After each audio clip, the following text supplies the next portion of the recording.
Ladies and gentlemen, peace and blessings to everyone here. Welcome to Trailblazers Radio. More specifically, welcome to the Author's Alley. I am your host, Mr. Frederick Beatty. Thank you guys so very much for tuning in with us. You guys could have been Thank anywhere you. else, but you guys are right here with us, and we most definitely appreciate that. We got a great show for you guys tonight, man, and I got some powerful brothers here. A lot array with me tonight, so we gonna get into some really nice, some good things here. But before we do that, I want to just let you guys know a couple of things that we have going on, but also let you know where you guys can continue to follow us on. So we first of all, I want to thank you guys so very much for your viewership and for your listenership. It means a whole lot to me as a creative, as a podcast creative, and also I'm really confident. I'm very sure that my other two guests, Miss Coco Fenton and Miss Quint Jones, are very appreciative of it as well. So I thank you guys for your viewership and your listenership. That doesn't go unnoticed. Continue to follow us on our social media platforms, on Facebook, on Instagram, on not Instagram. Oh yeah, Instagram and also LinkedIn. Um, and we then again we thank you guys for just hanging out with us and chilling with us and making us and giving us that opportunity to speak something, speaking either speak something positive into your life or give you guys some information. Last but most definitely not least, gotta give a shout out to God because without Him, this don't happen. So most definitely appreciate that. But enough of that now. Well, I won't say enough of that. But now getting back to the meat of everything. I got some brothers in this studio, and I think one of them just went away, but that's okay. When he comes back, oh, there we go. There we go.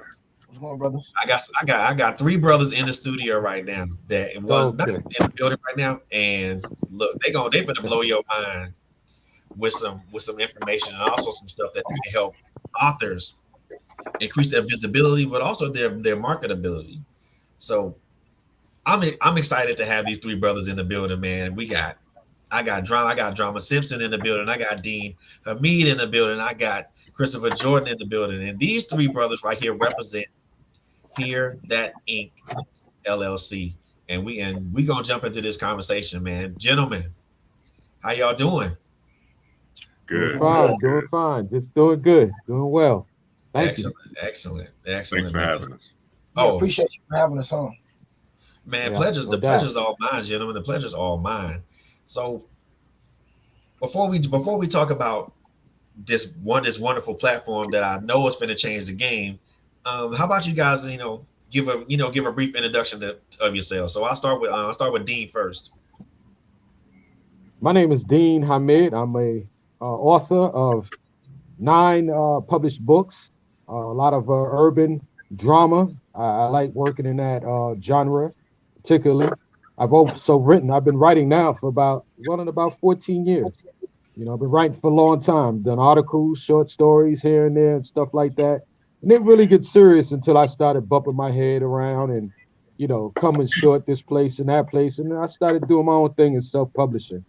And what I like about the whole business intrigues me. The whole production, the whole putting it together. I have a background in graphic arts and printing, so the whole thing just intrigues me. So doing it is a wonderful thing for me. And that's what I like to do. And I also like to I like to dialogue with people along those areas and stuff like that. So that's me in a nutshell, man. It's just trying to learn more and learn people and learn how this thing moves people.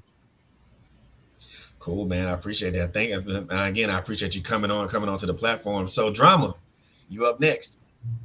Hey, what's going on, man? Once again, I want to appreciate you for having us on. This is big.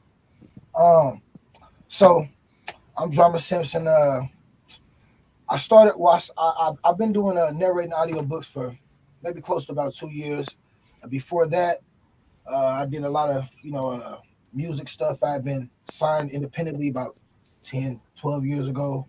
Um, but I really got into the voice acting and the audiobook stuff. Trying to find a way to trying to find a narrator for a short little book I had written. And long story short, I ended up the book never even got narrated because I ended up getting into other audiobook narration. But yeah, that's pretty much it. I've been doing narration for about 2 years. I've done some little commercials and stuff like that, internet commercials, other things like that. But yeah, I'm kind of a puppy in the game, but a force though, for sure. Yeah, pup in the game, it don't matter. Something you can be a pup in the game and still act like a seasoned veteran. So, All right, facts. so Christopher, you got the mic, brother? Well, Christopher Jordan, man, military vet, retired. Did a bunch of performing with the military, camo, 82nd Chorus, singing. Got with a couple of guys after that, and we formed a couple of veteran groups, did tribute to Motown, soul songs like that. Once I retired, got picked up basically for voice acting. A couple of stellar stories that, for a later time, but a couple of people, put me onto the right path, and did some minor things for like PlayStation, Cartoon Network, different things like that, and messed around and got into audiobook narrating. I'm a neophyte. Drama's probably got more time on it than I do, but I got into it similarly, the same way as everybody else. I started into it and saw the system and didn't really care for the way that narrators and authors are paid, or how much work you put into it for what you get out of it. And that's how I ran across Dean and drama. Me and Dean got together on Love and Safari, and honestly, I fell in love with the book. It was easy. I thought it was a movie script, but he just decided to make a book. But I loved it, and I met drama through him, and we all just kind of, the thought came at birth. We were like, yo, man, so we're doing this. We're doing this. What are we getting for it? And from there bloomed the idea of, Hear That Ink, which I'll give credit was Drama's actual name idea. I can't remember what I called it, but Drama came up with the name Hear That Ink. It was Hear Wax Ink. And then Chris was like, man, how about Hear That Ink? I'm like, you know what? That's it right there. So yeah. So it's your idea to begin with, Drama, but at the same time, everybody else ran with it. I mean, we, I think that we, I think I'm comfortable speaking for both my brothers right here. Like Chris said, man, just when we got in and we saw the system. I mean, from a narrator standpoint, it's like, and getting close with Dean and other authors, it's like, once we got to know each other and know how each other operated, it came a time to where it's like, we don't like the way not only that we're paid, represented as well, and just the way that we handle and the business aspect of it. So, we figure, we bright enough, we have enough experience under our belt. Dean has enough, readers. Chris and I have enough listeners, man. We could, put this thing together and really take off and do our own thing, and go from there. So I think it kind of, it was more so inevitable. You know what I mean? It was really inevitable. So that's kind of where we at right now with it. Wow. So Dean, is it fair to say that, you guys coming together was kind of like a thought process of I would probably kind of say from your end, maybe like a dissatisfaction with how you were being paid as an author? And also, you guys come and say being paid as voice actors. Well, let's look at the numbers. Let's look at the numbers. If the biggest thing that they because it's real, the biggest thing that they given to you is royalty share, right? Okay, right. Royalty share means that instead of paying the upfront cost to the narrator, you don't have to do that. You just got to share the royalties of that product. Okay, fine, sounds great. Until they let you know what the royalties are. They get 60%. And you and the narrator have to split 40%. That's crazy, man. You know what I'm saying? Whoa. But you don't even get a chance. They get the 60%, but you still have everything. still fighting to get ratings. You're still giving away your book free because of the promo ratings. You're not getting anything out of this. So I started doing some research and talking with some other people, because you got people out there that's doing their own little thing, and but they're still using that as a platform. So we just figured out, well, why do we need the platform? Let's start talking about why. Why do we need the platform? Is it because everybody else uses the platform? Pretty much. So I kicked it with Chris and Drama, and we just figured, well, let's just step on out there and create our own platform. So, Chris, next thing you know, about a day, Chris was already crunching numbers. Chris was already websiting. Chris was already, and then it got real. And then between me and Drama, tell him Drama, it just got real. It got real real quick. It got real and then fast. We started seeing it. And to clarify what Dean is saying for everybody out there, to clarify this, when you break down them numbers, because y'all know I like talking about this. When you break down them numbers, man, once again, like Dean said, the platform gets 60%. If you do royalty share, man, that you got to split 40 with the author, right? Or with the narrator and the author. So that means that you probably taking home $2 out of $10 of your project, your hard-earned project, whatever the case may be. Then on top of that, then as a narrator, Chris, you'll be able to speak to this. Sometimes, like, you might have to be like, yo, like, I don't know what if this person is not, what if their book don't sell? So I did all this work and I get 20% of what? You know what I'm saying? So it's kind of like, and then you can't, like Chris, like Dean said, man, you can't really choose, brother. Like, I think they choose how much your book sells based on, I think they choose how much your book sells based on how long it is and stuff. Like, you can't even, like, you can't make your own little deals. Like, you can't do none of that. Like, so you really don't have any control once you hand it over. So the creative control part of it is like, like I said, like Dean said, it got to a point where enough heads come together. And once, like he said, Chris took Chris about a day, literally took Chris about a day. He come to us like, because you know how you be brainstorming about stuff, you be just popping it. Then it's like Chris hit it the next day. I'm like, okay, so I'm talking to Dean like, okay, I guess we for real. Like, I guess this ain't just no cognac talking nothing like that. We for real. You know what I'm talking about? So yeah, man, it took off from there, and it kind of just like it took on like a reality of its own, and we just plucking away at this thing right now. We're just plucking away at it. Wow, that's what's up, man. So you guys were talking about, then all of a sudden hitting y'all with like, boom, here, I got a website, boom, I got this, boom, I got that. Yeah. That's but that's that's crazy. And I want to say this. Go ahead, bro. Hello. Oh, and I want to say this. I just want to add this in. The way this industry is going, and at one point in my life, because I'm a 70s and 80s kid, the music industry, the rap game went the same way.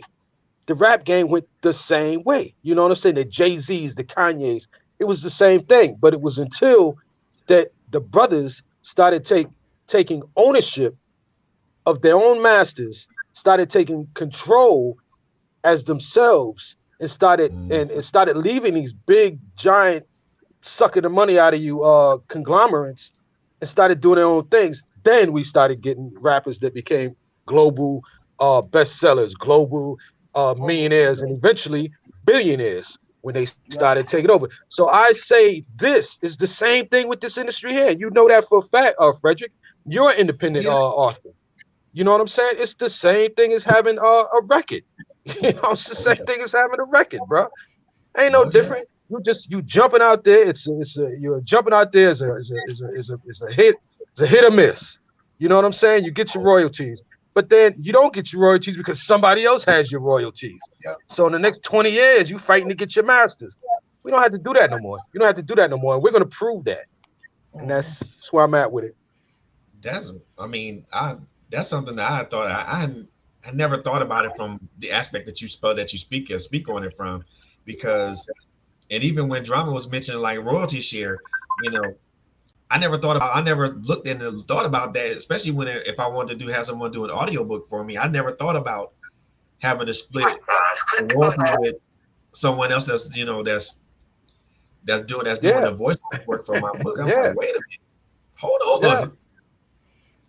Yeah. That's the deal.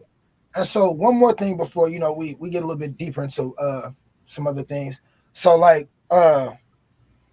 another thing that kind of prompted us to step out and do what we do is because we wanted a community, you know, like kind of like that by us for us type of situation. We wanted that community, you know what I mean? It make it easier for our people, our artwork to be visible, whether it's authors or narrators, you know.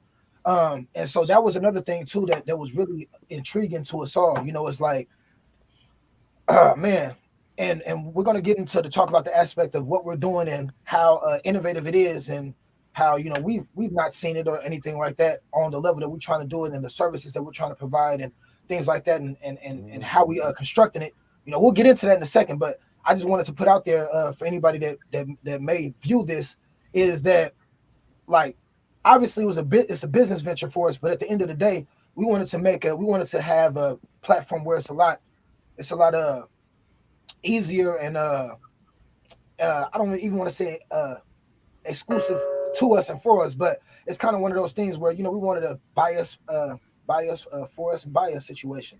You know what I mean? So that's Gotcha. another thing that kind of prompted us to. Gotcha. So, Chris, want to ask you this question, and then everybody else can kind of chime in on the same thing. So, All right. as a I look at myself as an author, as a podcaster, but I consider myself a creative, and we're all creatives here. So, as a creative, how important is having control over your own property? Oh, There's no other way.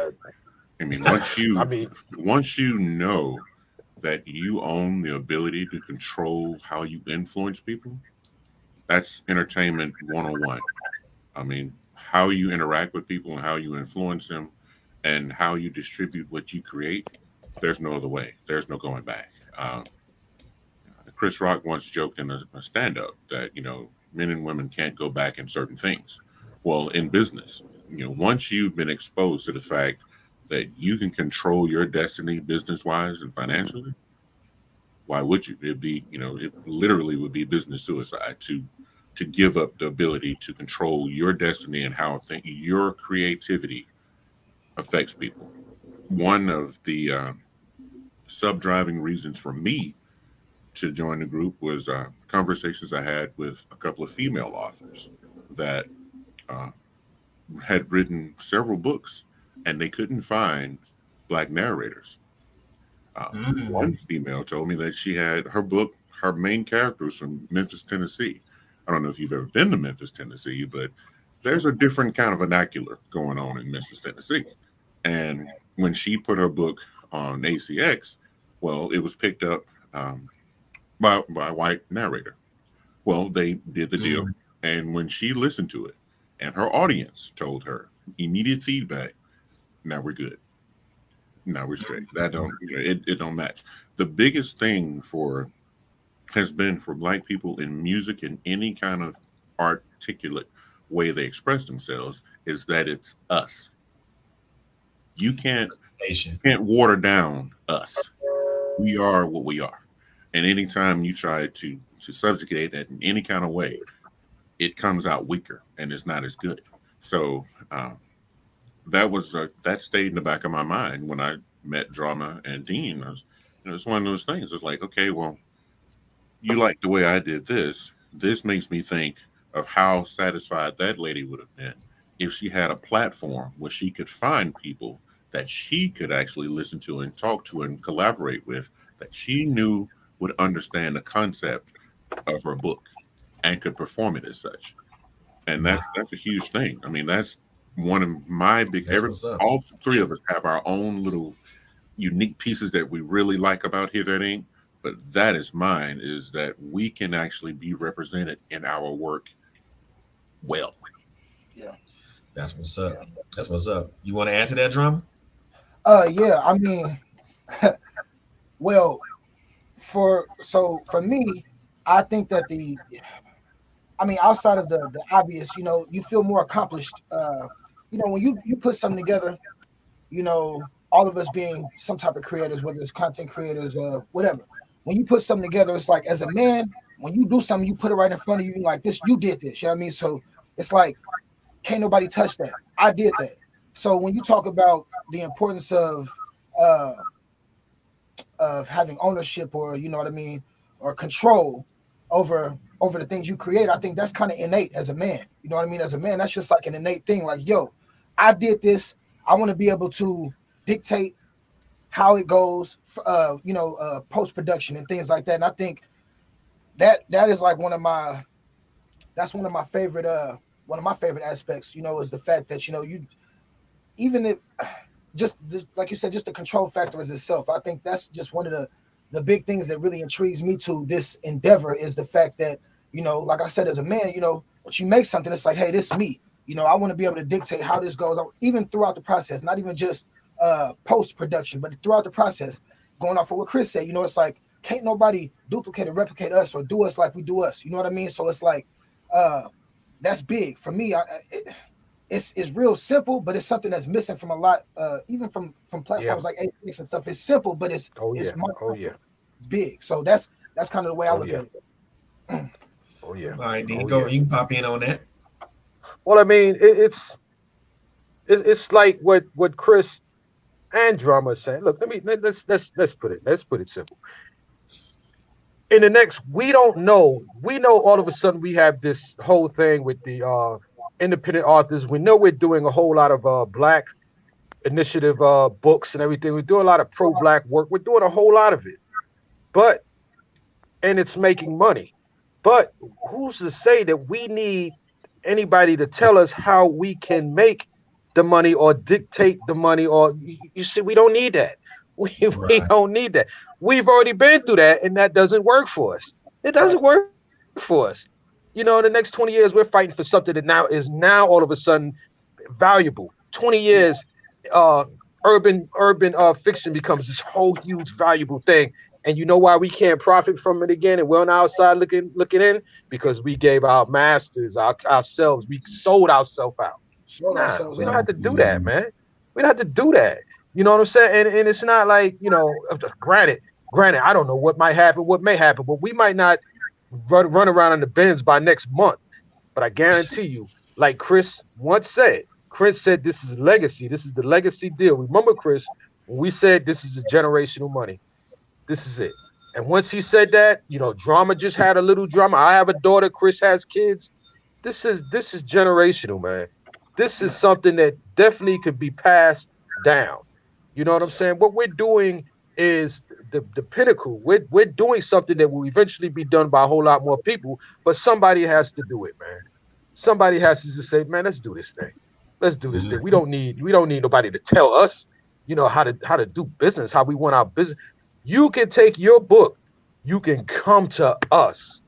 Call me. Hey, man, look, I got narrators. You can talk to, hey, man, look, I got this much. I got that much. I can do this.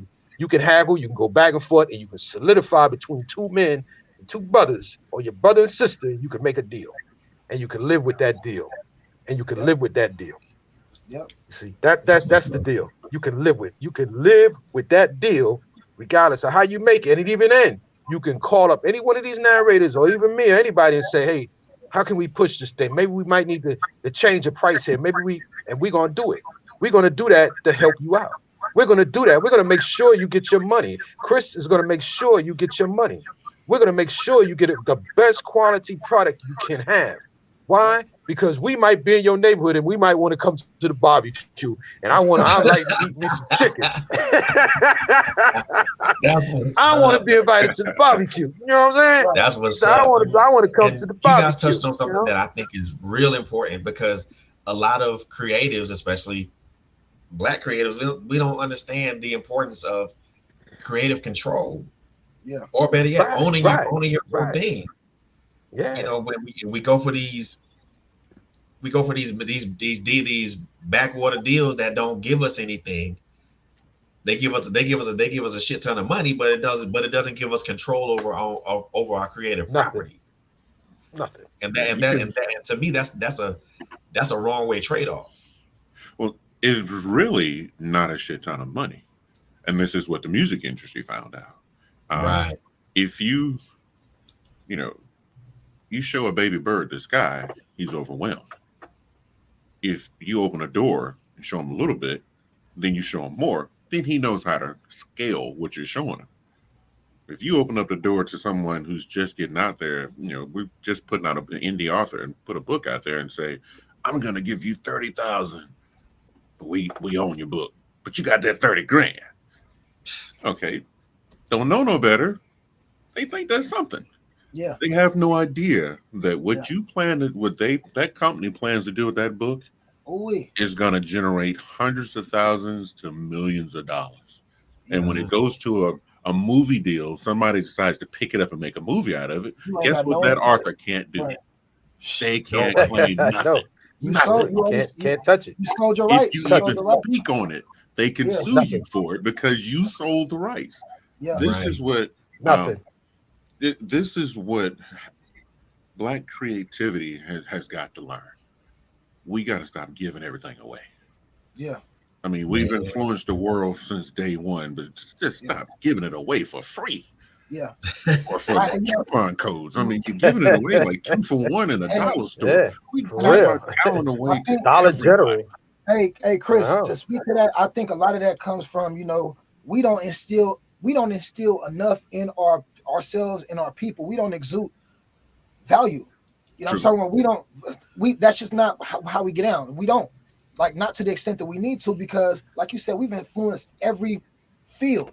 You know what I'm talking about? But it's like the value part of it is like that's like left out. So it's like, okay, we didn't been through this, we didn't been through that. The first time, I'm gonna tell you, when I was independently signed, I remember the label, they kind of was trying to rock like that. They kind of was trying to, and I used to do my little thing. So the money wasn't really too much in it because I used to do my thing or whatever. It was more so the exposure. So when they used to try to play little type of games like that, I'm like, yeah, all them over there. I remember when I'm gonna tell you, when they first brought me the contract, they didn't want to let me have my masters. You know what I told them? Everybody else it was an upstart label. Everybody else initially signed. I say, man, take this back. This is what I want you to do. Come back tomorrow if it's real. And I want this modification because you should have that type of leverage if you're valuable. Y'all came to me. You know what I'm talking about? So the thought process of how we are as any type of creator, that has to change. We have to look at ourselves as valuable. You know what I mean? Look at our work as valuable because like we were saying, once you drop that off and you send that off and you get your little, hey man, it's over with. When they take it to whatever heights they take it to, what was you talking about the other day about Star Wars, Chris? Oh man, I What mean, they and do? it would. It's a whole. It's another thing. It's another asset. It's another aspect that caused me to get off of a lot of different narrator groups. Mhm. We found out and discovered that cinematic music and stuff. These things own movies. John Williams produced pretty much the score for 90% of the movies you've probably watched. Right. John Williams owns the rights to all that music. You would not know Star Wars if you didn't hear the Imperial March. Nobody would care. It'd just be a movie and some stars and some ships flying around. It'd be toys in space. Yeah. But because we started adding stuff like that to it, there was a conversation I had on a post. Somebody told a black author when she asked about adding sound effects and cinematic music. Well, that's just not what the industry does. You have no idea what you're doing. You don't do that. Well, I jumped in. My first thing was, well, who are you to tell somebody? Right. You don't own nothing. You in here Yeah. working with like the other 1,300 members in this group. If you were doing Yeah. something, you wouldn't have time to be in this group. Right. So Mhm. who are you to tell somebody else how to be creative when the best parts of movies you remember because of the things that happened in them, the music that brought you Right. to a point. Men Right. cried at Best Man Holiday because Anthony Hamilton, and I can't remember the female star's name, sang the Stevie Wonder song. And when he got to the grave, we were ready to cry anyway. Yeah. So when he broke down, we broke down. And those are things that you see more and need to be more in Black work because we are colorful, creative people. You can't do a dry, mundane run of us. There's no No way. doubt. You can't dial us down No to doubt. 2 sentences. We are an entire essay. So when we go full push and we do it right. And that's another one of many things of Here They Ain't. We want to be innovative in every way. If you think it as an author, bring it to us. We'll find a way to make it happen, or we might find a way to make it even better. Yeah. It's That's just right. people That's say right. think outside the box. I hate that term. That's right. There is no damn Yeah. box. There ain't. Oh, You just do you. Yeah, Who made for the real. box up? I Hey, love that. I hey. love it. Whose size is the box? What box? Who made the box? Right. Whose box? Yeah. Because a box has got to be owned by somebody. Yeah. The hell Yeah. with a box. Just do what comes natural. We started this off by giving thanks to God. Mhm. I spoke to my No sister doubt. a long time ago. No Absolutely. doubt. So God goes to praise, because when you don't use God-given gifts, you struggle. Yeah. He gave you gifts for a reason. When you try to make it in life doing anything other than what makes you happy and what you do well, you struggle. Right. Right. So why not do the things you do well together and learn how to own what you do? Right. Because we're happy if we do it together. We're happy if we love doing it, but we'll be a lot happier if we own it. Right. Oh yeah. Oh yeah. Man. Definitely. Right. Yeah. Because that was the our premise for, like you said, not thinking outside the box. There was things that we wanted to do, certain projects that we wanted to take on. And because Chris was telling me about my book, and he was telling me, need to learn how to do, screenwriting and stuff like that. And I was kicking against the gourd. I was like, So the next thing, the next best thing that we all thought about was how come we're doing just one phase narration? We're not writing one phase books. So why are we just doing Exactly. one phase narration? You know what I'm saying? What? You know what I'm saying? So Yep. we find our niche. We found our niche. We got comfortable in it. Between me, drama, and Chris, we found out ways on how to do it.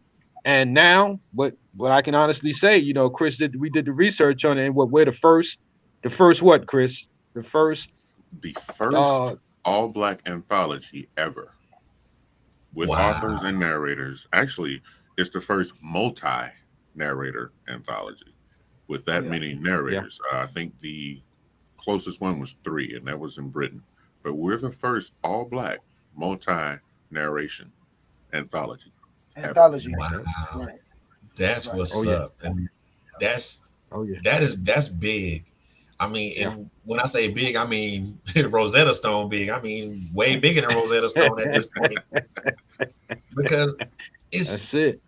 the one when I think about you three brothers together like that, I think about, first of all, it's a collaboration, number one, between three different personalities, number one, and then three different thought processes, Yeah. and then three different creative minds, and it all works together and it meshes. Yeah. That's rare.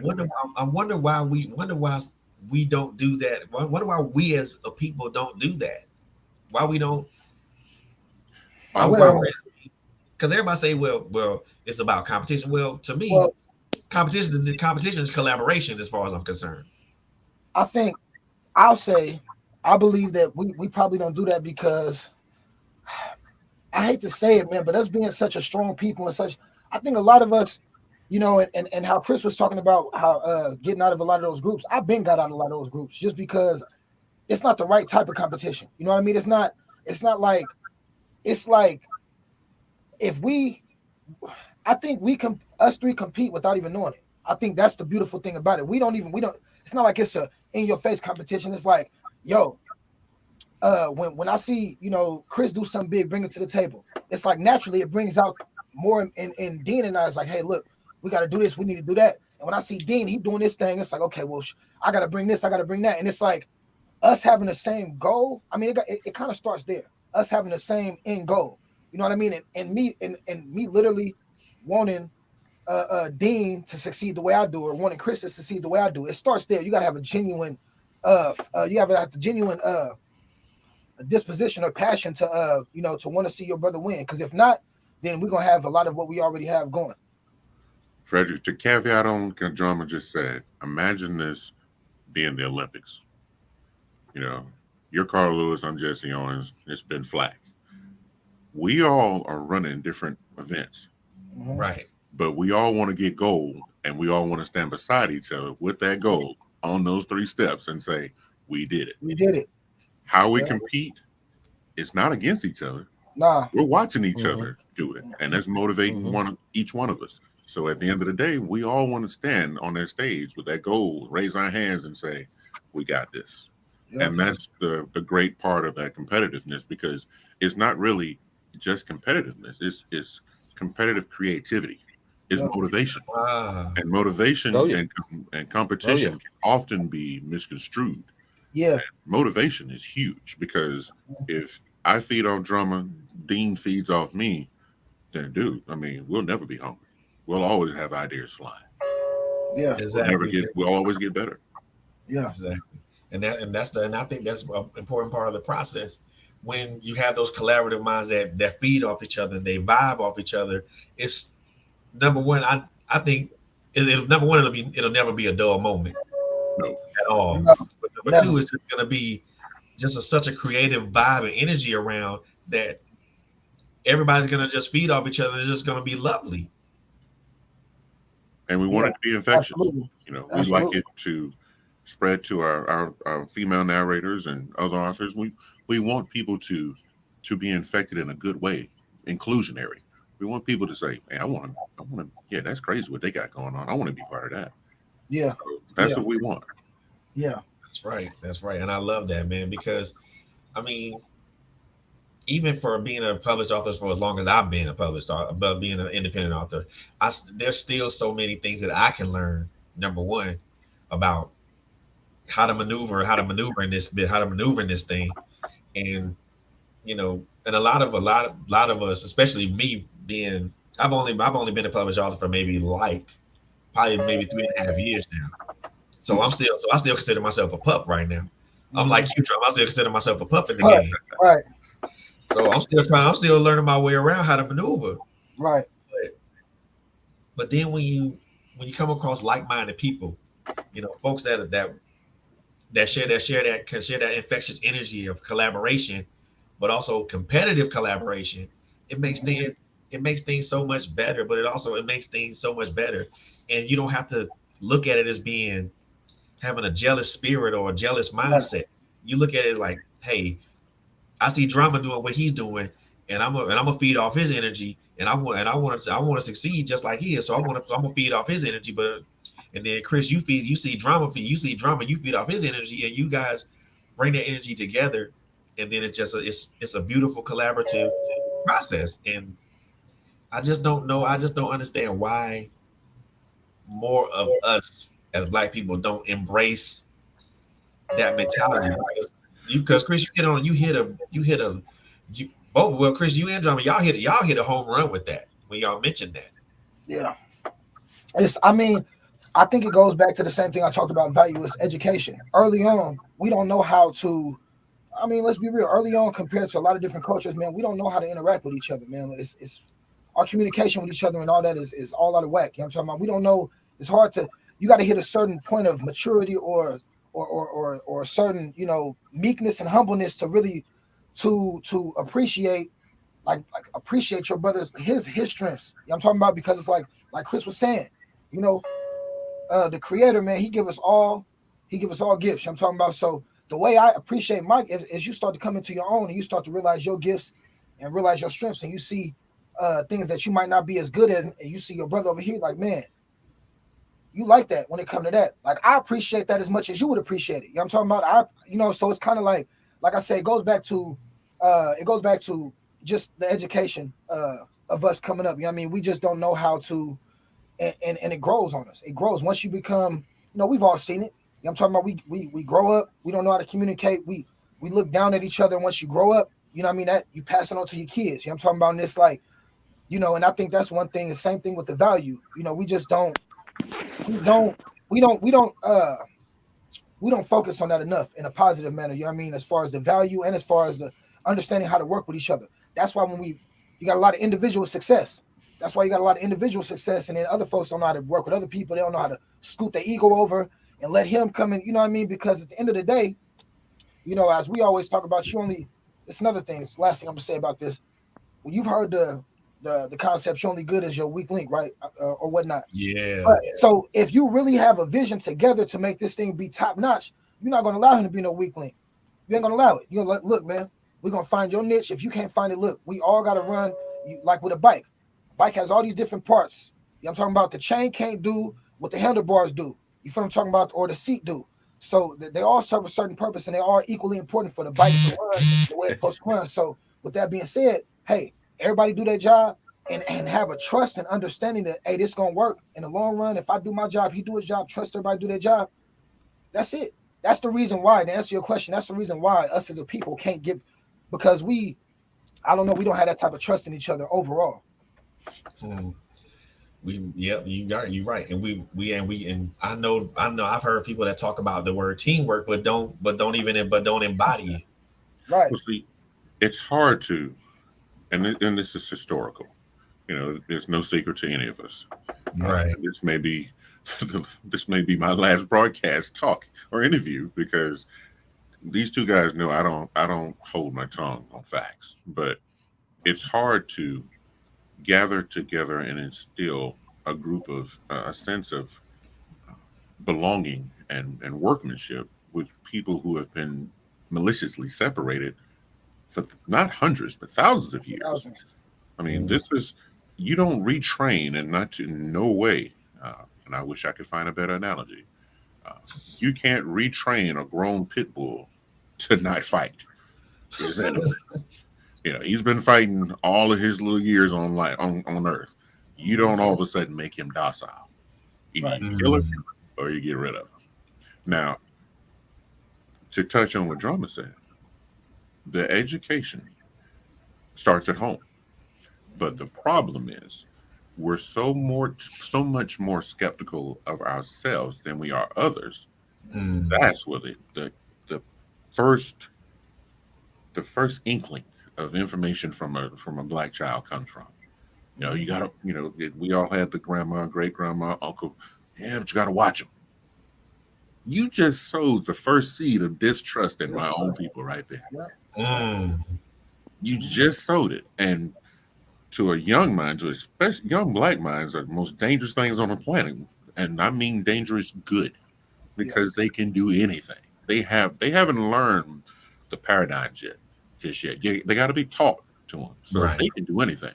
When you do that, you just put a negative seed in there. Now, he's skilled. I could use him. My mama said, "Don't trust him." Folks like that, you got to watch them.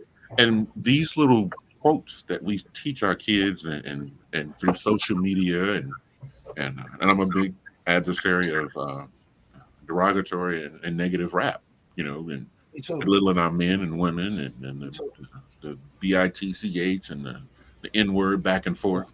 And me too. You can't make a mirror see what you don't want it to see,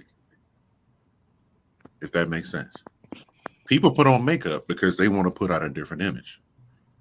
They don't want you to see the sleep bed face, the crust in the eye, and the slob marks on the side of their face. So they wash their face and put on makeup. But if you show everybody else in the world something, then you got to remember your own people looking at it too. Yeah. Media influence is the biggest way we influence the world. But we've got to learn the difference between what we show and who we are.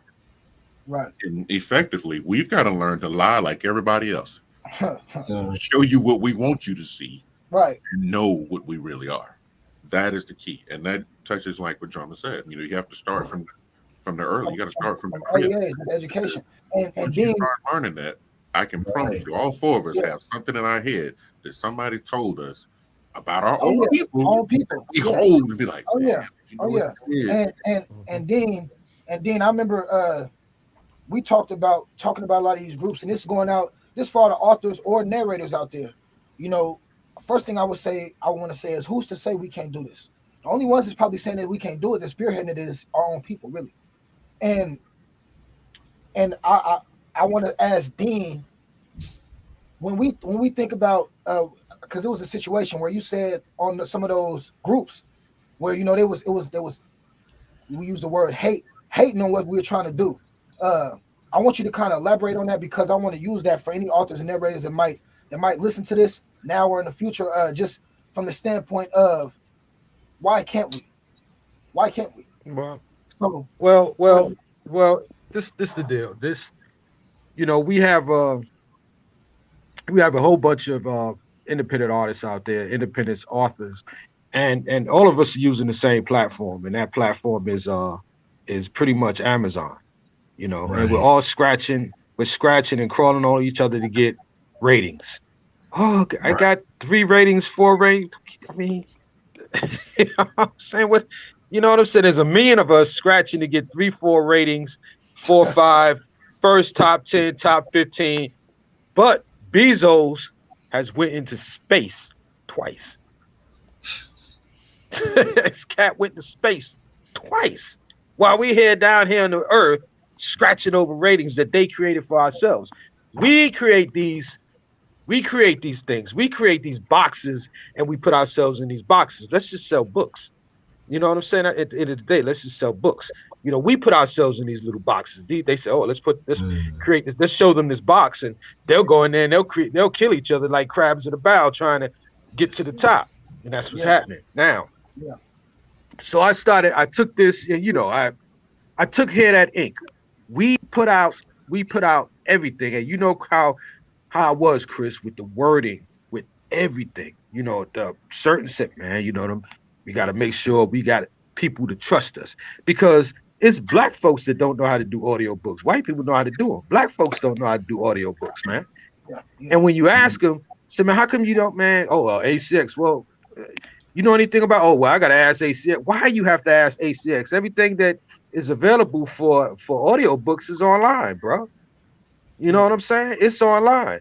So when I went out there and we did the audio books. I mean, I dropped what? I dropped what 5 months? What we did 5 in 5 months, and when Close I to, still yeah. got 3. Hmm. Every single one of my books is audio Mm. books, but I couldn't sell none of those audio books because the people it was I sold the audio books to the UK and in the and overseas to white people because I had to push it up. Like, look, I'm gonna tell you what it is to be in the hood without actually going in the hood. And they was like, oh wow, oh, okay, great. Black folks won't touch it. Black folks won't touch Yeah, it. You know what I'm saying? Black folks won't touch it. You know what I'm saying? And then when we started getting to this with Hair That Acre, we say, hey, we got a better way from you. We giving you a 730 split with no middleman. We're letting you Oh.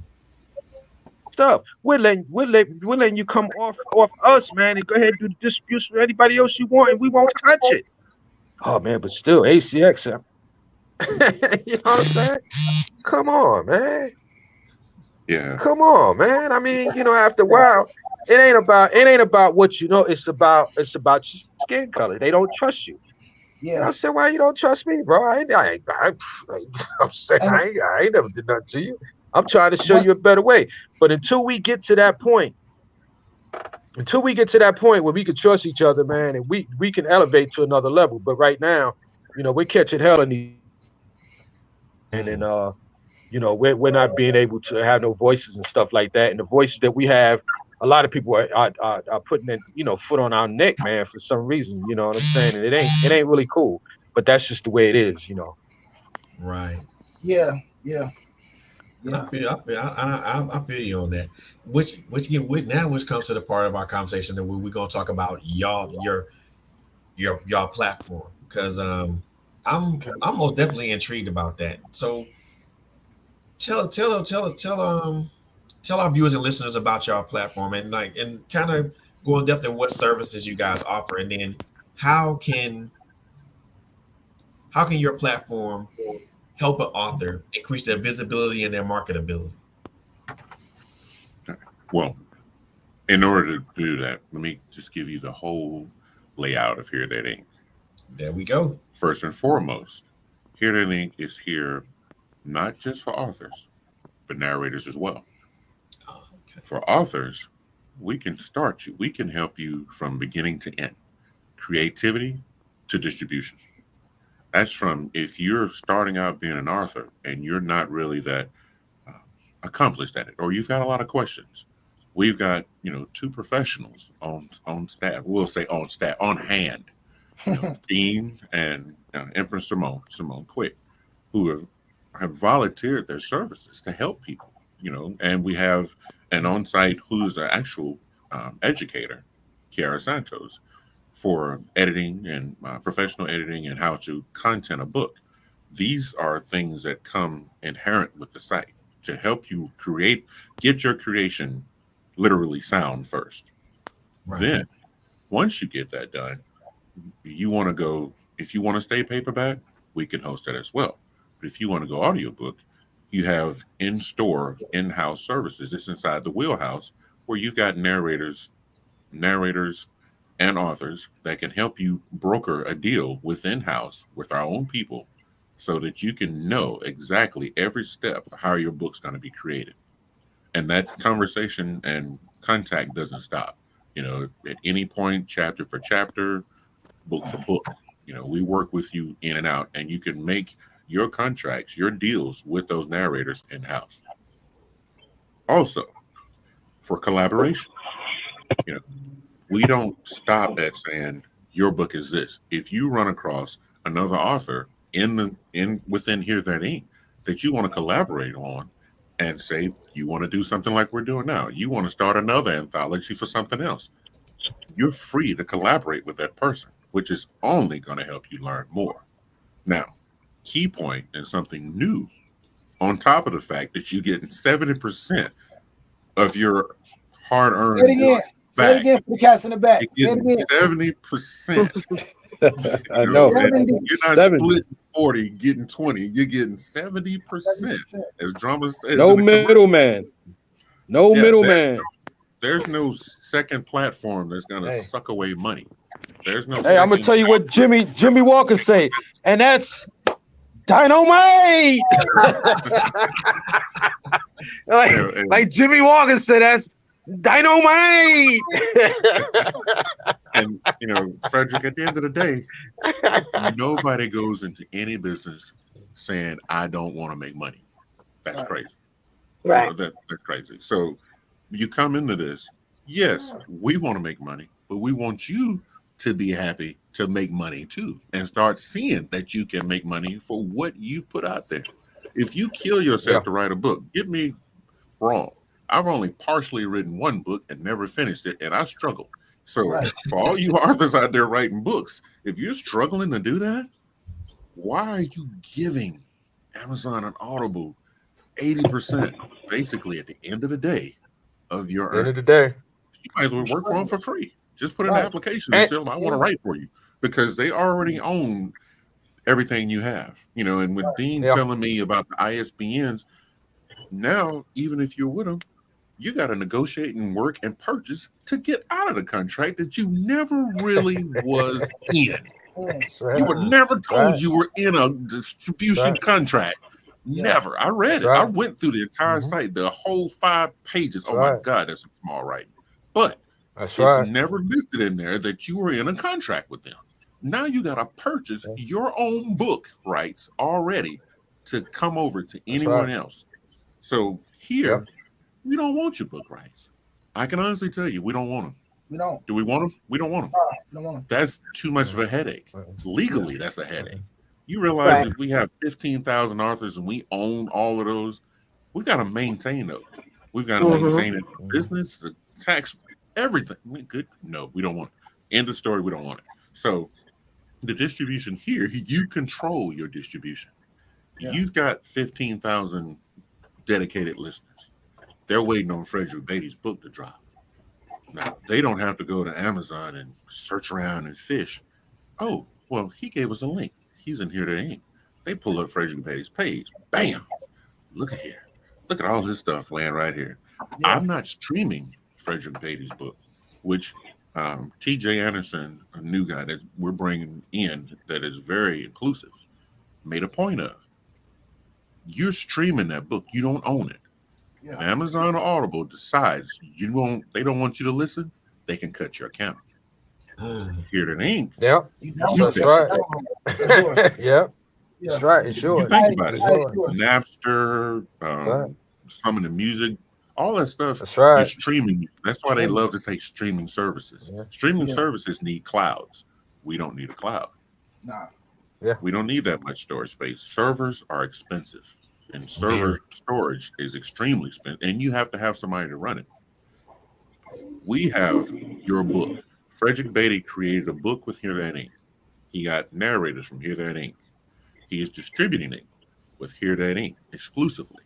Mhm. So now they can't go to Amazon and hack your book and share it with their friends, because when you download it from Hear That Inc., you own it with a lock. You own it. That's right. We say you own it with a lock. You just purchased that whole book, Yeah. and it's That's your right. file. However big that book is, audiobooks, audio files, you can compress them, but they are what they are in life. But that's your book. Now, we Yeah. used to be worried about the sharing, something new that TJ put in. We can download that file to you. But if you want to be one of those, and say, the street boys, and try to flip that book to six friends without them paying, it's not happening. What that friend will get is the title page, and there'll be nothing behind that book. Mm. Bam. Oh man, you jipped me. Bam. That's just a simple piece of code. Now, There you go.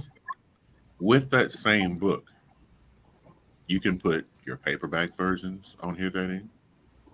That's right. You can Ebook. you can put any versions of that book you want on here. That we don't limit you to what you put on there. You can sell every creation. You start writing poems in Arabic, you can put them on Hear That Inc.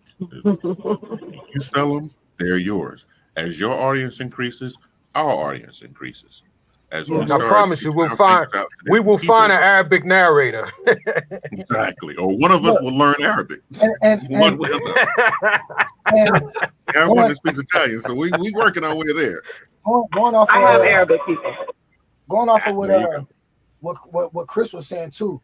What I like to always highlight for authors as well. When you think about it, if you're real serious as well about your your craft and let's say you wanted to say you're an author that you feel me, you kind of smelling yourself a little bit, you feeling yourself, you're like, hey man, I got this and this and this going on. Look, bottom line is you probably could still make more money with us than Amazon anyway.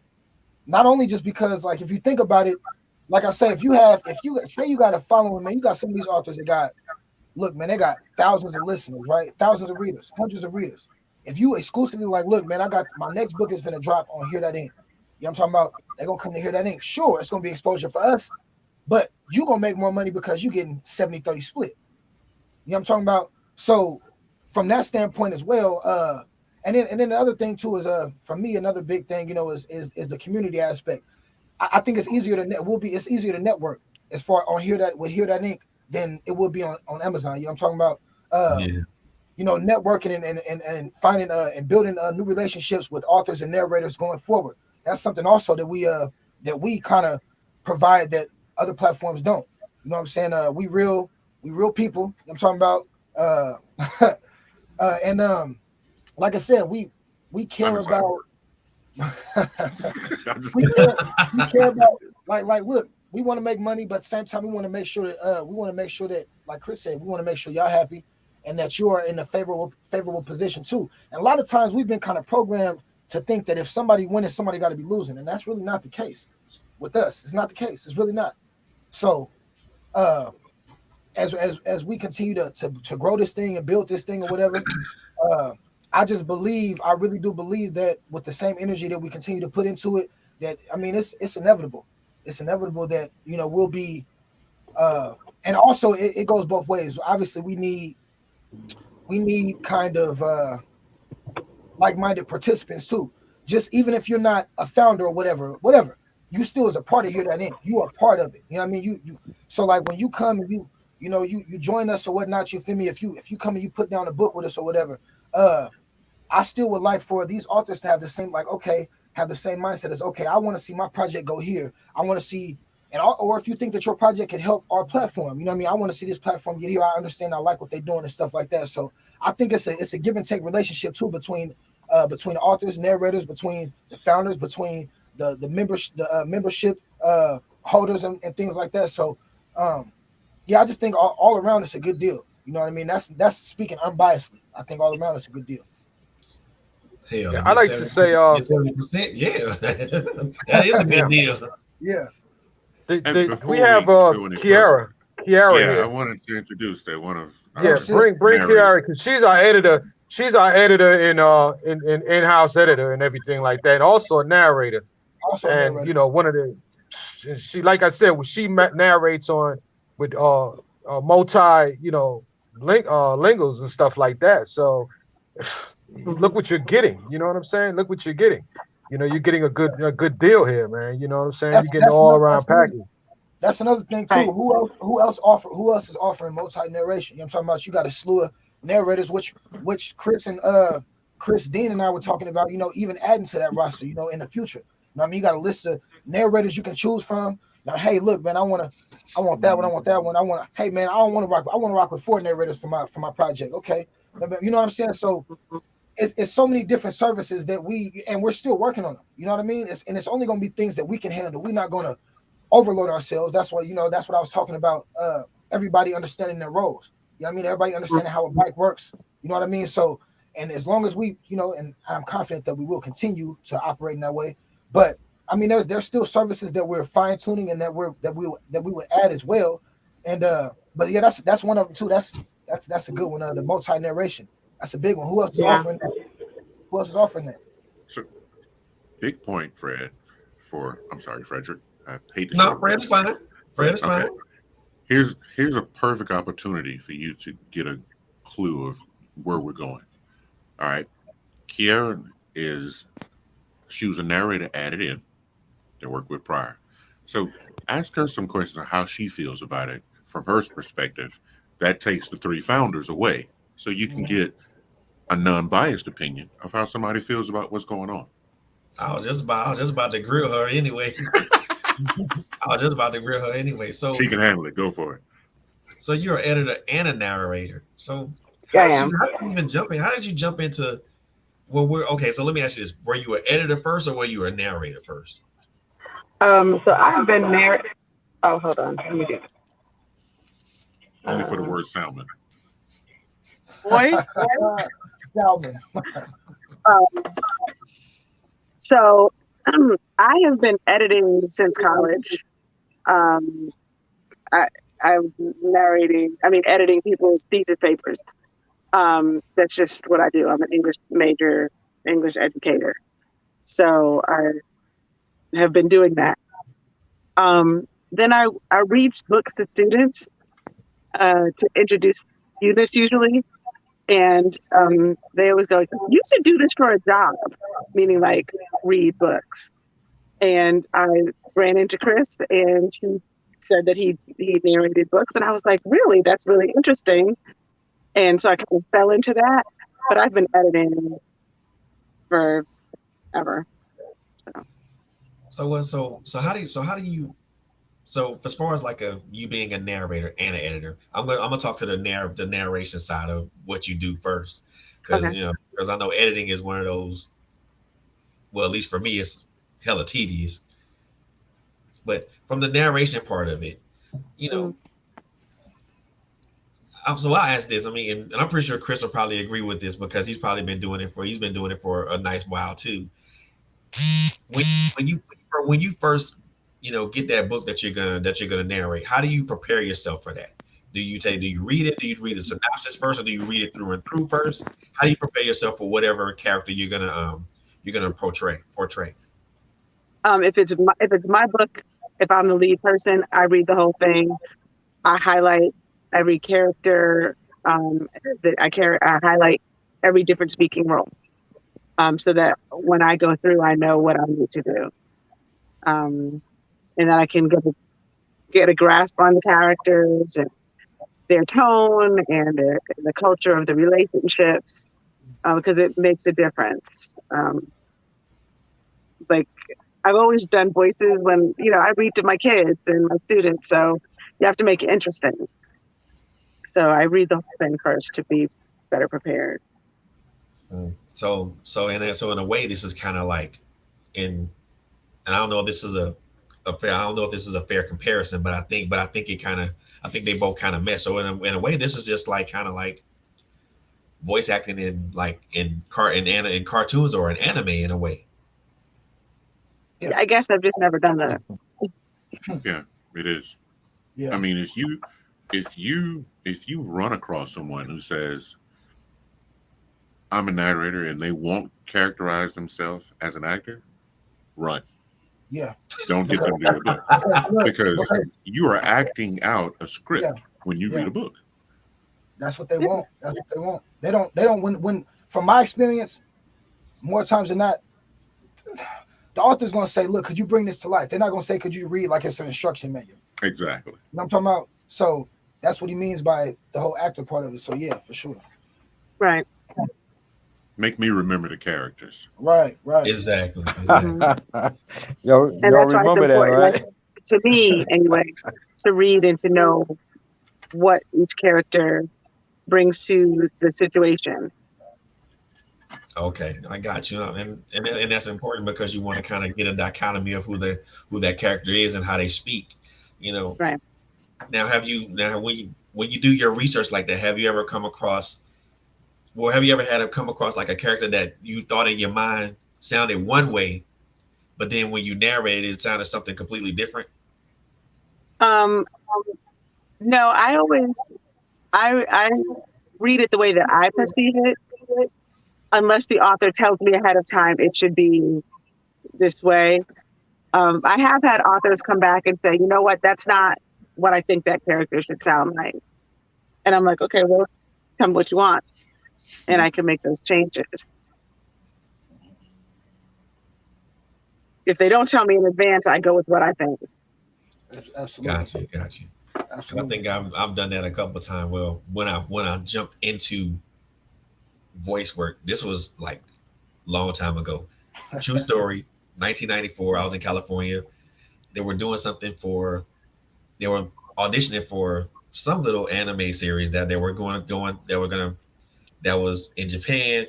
They were gonna port it over to a local station, and I just did some of the supporting characters. But I guess my voice was enough of an impact to do one of the main antagonists, and they were I guess the ADR director was looking for a deeper, more brooding voice, and I was trying to make the person sound a little bit more higher in their voice. I'm like, well, I don't, and I mean, and that for me that was a different experience. But Mhm. but you mentioned you guys take direction from the author and not from anybody that's directing it, right? Right. Exactly. You know, Mhm. the book itself is a directed script. You know, the preface and everything you read about it, the front story, the back story, and a lot of times, I mean, like when I work with Dean, you know, I hit him up, yo, what's this guy do? What's this guy? Oh, and you know, and Dean he's really colorful with his description of his character. Definitely so. Yeah, this dude Absolutely. is, man, he's a straight thug, man. He don't care about nobody. I was like, okay, so I need to be the rough, don't care dude. Got that. I've seen somebody do that. You know, and then, you know, he was like, oh, she's, she's cool. This chick is cool, but she's kind of gruff. I'm like, okay, got that. You know, and when you have that, if you have those questions, when you can get with the author or the rights holder and they can give you really good direction, yeah, it makes a huge difference in how you deliver that book. Huge. So good writing is something we didn't touch on. Good writing, to Oh all yeah. authors, narrators, good Oh yeah. writing is key. We Very, are stalked by very good. people who cannot write. I'm happy That you brought this up. will I'm turn so a happy book you brought down that in up. a minute. Look, Oh yeah. wow. Hey, no, it really is like because as narrators too, I always I joke about this with Chris a lot. And I know Kiera probably is the same way. Like, look, some of them days you be in it, you be on it. I mean, you be like, bam, you be knocking stuff out, like you going a whole page without messing up a paragraph. Those other days, like, man, I can't get a sentence out.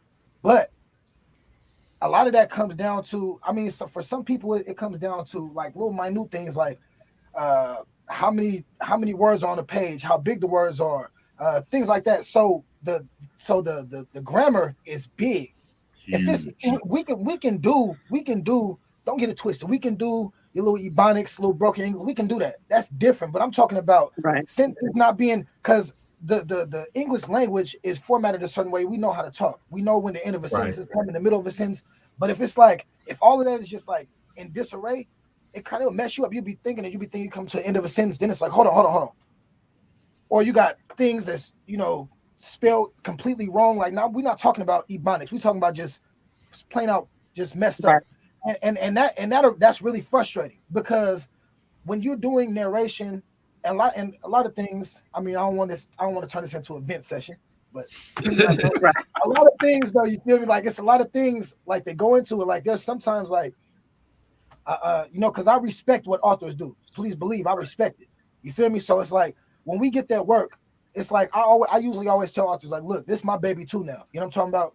So a lot of times, we can get to a point where it really can get frustrating, no matter how much how much the story, the idea of the story might be intriguing to you and stuff. When those little things ain't right, it's like, bruh, I don't want nothing to do with this. It's like I don't want anything to do with this. Seriously, because you already have to. You got to think about it. We got to record. Not only we're not just reading, right? So it's longer than just reading. Like if you was reading something, so we're acting it out. So we doing that. We got to edit. We got to stop, go back. Then we got to mix, master, all the other stuff, right? We got to do if you want to do sound effects, all these different things. So we understand having that in the back of our head. But I think a lot of times, authors, I'll say a lot of authors that don't normally work with voice acting talent or narrators. They might disregard that sometimes. They might disregard all of the entire process. So yeah, those I'm glad Chris brought that up because man, that's real big for narrators and authors, man. Like, like the same way as you want us to deliver it a certain way, you want us to, be punctual in the way that we do it. Hey man, we got to have a clean manuscript. We got to, or close to it. It ain't gonna always be completely clean. If you got a book that's 10 hours, man, I'm not expecting it to be baby bottom spotless. I'm not expecting that. But at the same time, I'm not expecting it to just be all over the place. I'm expecting you to, man, like work with me. Like, you know what I mean? Make sure this thing is about 95% straight. You know what I'm saying? We can go from there. Like there's a sign that you'll see. I didn't hear any. Yeah. I was going to say, there's a sign that you'll see in a lot of English teachers' classrooms, and it says punctuation can save a life. Right. And they'll be the same 4 words with a comma. So it might be like, let's eat, comma, grandma, period. And then they'll be without a comma, let's eat grandma, right? So one of them is saying, right, grandma, let's go eat. And the other one is saying, let's eat my grandmother. Yeah. So punctuation matters. Yeah. When you're reading, if you don't know what you're going to say, it doesn't work. But I like to say this. This is what I would like to add in as an author. When you're writing it, though, you're writing it from a different aspect. You're not writing it so people can necessarily listen to it. You're writing it so people can necessarily read it. Now, the reading of it, the narration of it, and like you, drama, when you're doing right now, when you did Lost Boy, if I had to do Lost Boy from a narrator's perspective, it would have been a whole lot shorter. But because you took it from a reading perspective, it was long. It was 11 hours long because I'm doing more visual stuff. You know what I'm saying? I'm doing more visual stuff. I'm using words to be more visual as opposed to, when you're just telling somebody something, because you don't have to tell somebody a story, and it should take 11 hours to tell nobody a story. But when you're taking it from the reading aspect, that becomes different. So my big thing when I was telling Chris and you was to bring in Kiara as the narrator, so that when you bring a guy in here like that has a book and he wants the book, narrated, but he wrote the book from a reading perspective, Kiara can come in and now edit it from that narrating perspective. And ACX will not do that. They will not do that. They don't know the difference. They'll tell you, "Oh, just give him the book. Just give him the book. Give him the book." Nah, you can't just give him the book. How you gonna give him the book? That book was written from a whole nother different perspective. You know what I'm saying? You need a narrator. You need a narrator, somebody that knows the editing process, to go in there and clean some of that stuff up, so that when you narrate it, it could be a smoother process. So I think that's the win that we have that no one else has. But for me, like the punctuation is the same, whether I'm reading it in my head or reading it out loud. When there's a comma, I pause. And when there's a period, I stop. And when there's a semicolon, I know that these, you know what I mean? So the punctuation has to be the same, whether I'm reading it out loud or in my head. When Dean was talking about, one thing Dean was talking about, and I want to expound on that to make it clear. We have been talking about this recently, talking about reading. He brought this up, and I never thought about it before. when you're writing books as an author, you know what I mean, if you're writing it to be intended as a book, or if you're writing it to be for an audiobook, you know what I mean? And when I say that, it's like Dean explained to me, like, look, if I knew I was writing this book or this book for an audiobook, and I know I have you know, say even if I got 4 narrators, I'm not gonna have 10,000 characters in there. You know what I mean? That's a lot of different personalities to cover. That's You know a big what I mean? difference, yeah. Right. So that's what he was talking about the other day. We were talking about you know, writing for audiobooks as opposed to writing for, and I've never thought about that, but it's as a narrator, it really is, it's a big thing, and it'll make your project that much more to the point. And that's what he was saying by making it shorter and all this stuff like that, making it to the point, making it concise and things like that. So I mean, there's a lot of little nuances that we learn from each other, learning from authors and authors learning from narrators. A lot of little nuances, you know what I mean, that help us take our game to another level for sure. Yeah. I can imagine Kyra reading the book, doing the narration of a book, and she sees something that's off, and I can imagine, I can see her face like, I don't want to read this right now. Hey, but when I first met her, she was just correcting. She was like, I was afraid to talk. I was like, I'm not going to say anything because this woman will correct me, and you know, I'm not gonna just go shut up. Yeah, I'm just gonna shut up here, you know. Chris, most of the time I do it in my head. I don't usually correct people out loud. Yeah, I mean, Frederick, I'm gonna tell you, I love having her on you the say team because I know salmon. she's dedicated to what she's doing. My first crossing her was saying the word salmon. I thought I had killed somebody's 6-year-old car on the highway at mid-traffic. The look was like, I know you didn't just say that. I mean, it just turned everything sour. I was sitting there dumbfounded as to what I've done wrong. You did it on purpose, right? Yeah. I'm like, yeah, what? You know you don't say salmon. Oh, that just grinds my gears. I'm like, wow. Okay, she took that pretty serious. She real serious about that. And I heard about it for like, you know, another week or two.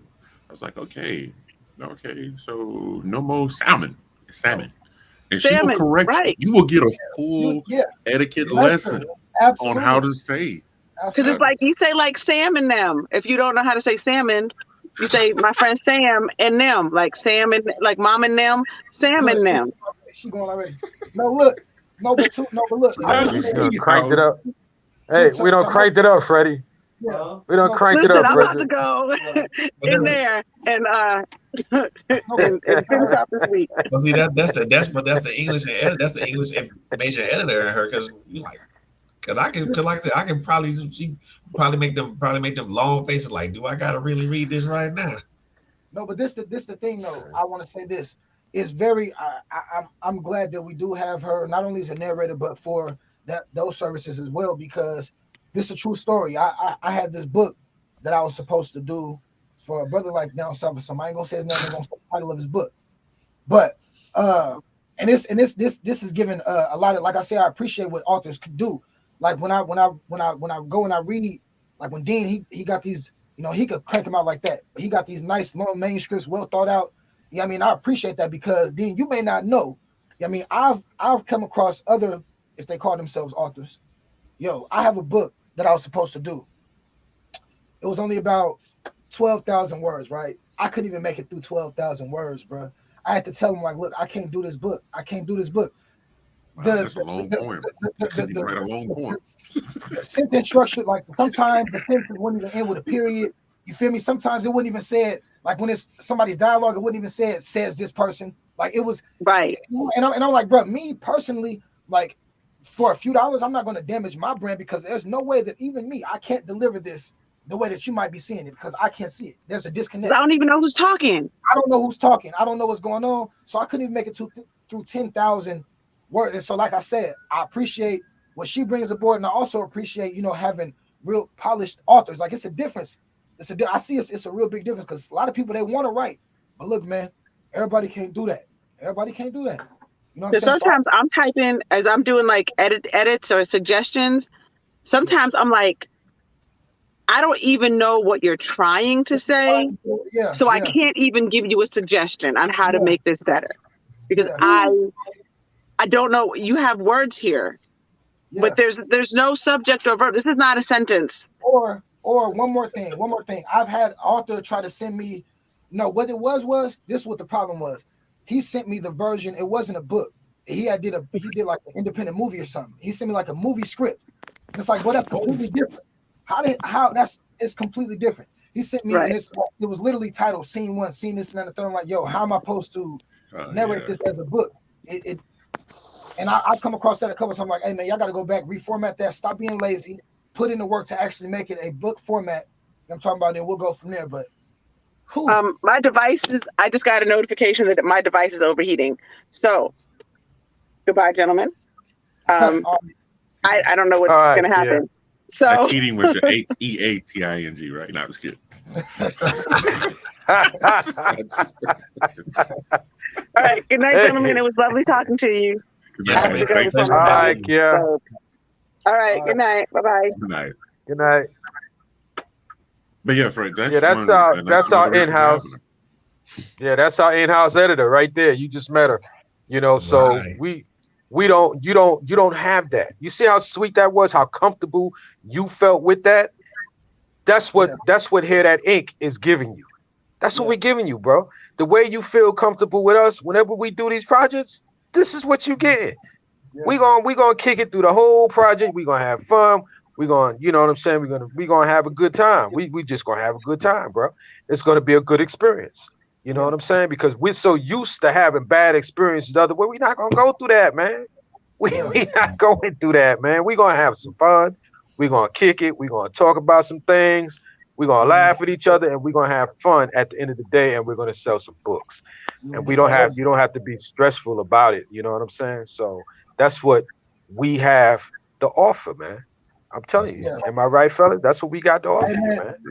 Hey, look, if I wasn't a founder, you know what I'm talking about, if I was real serious about my craft, whether it be me a writer or author or a narrator, I would look at, you know, the services. That's one of the things I would look at. Like, yo, like if I was just talking about the one cat that I had, that he might not have been like that when it came to writing. Maybe he had the idea. We got creative writing services. You know what I'm talking about? We got a lot of different services, you know what I mean? But we want to reel you in so we can make that money, but at the same time, you know, you get to take something with you, taking this education with you, taking this camaraderie. I'm talking about you know, and a lot of people, they get comfortable with certain people, you know what I mean? So you come around here, you want to get comfortable with this. Like, look, man, I'm going back to Hear That Inc. for my next project. So it's like, you know, that's why I talked about earlier about the whole community aspect of it as well. So, like Dean said, man, we're gonna chop it up. We're gonna have fun. At the end of the day, we're gonna get that work done for sure. That's what's up, man. I like that aspect of it, because it not only is the camaraderie aspect there, but also, you know, the brother and sisterhood just between the four of you guys. It's like you know, it's all, y'all laughing, y'all joking, and it's all love. And I like that, because the simple fact of the matter is, sometimes when people collaborate and they get together, it's so stuffy and uninteresting, and nobody has energy, and it just lacks a vibe. Yeah.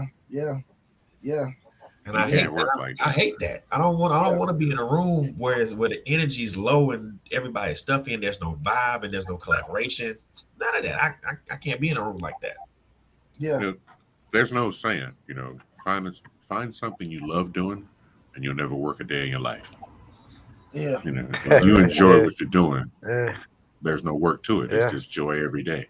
You get up every day enjoying the people you're gonna, you know, intermingle with, the people you're going to meet, the things you're going to do, the projects you're going to come up with. And that's the whole point. I mean, the original point was to get everybody off under the thumb of a monopoly and get them paid. But, you know, in that thought process, we discovered so many more attributes we could add. Yeah. And as much as we've just really, you know, browbeat people who can't write, we're not saying you're not welcome. We're more than saying, come to us and we'll help you perfect your craft. Exactly. We want you to come hungry. We want you to come with the idea. You don't have to be the world's greatest writer, you know, or narrator. Exactly. Right. There are things that can be taught about that. I was just about to ask y'all about that.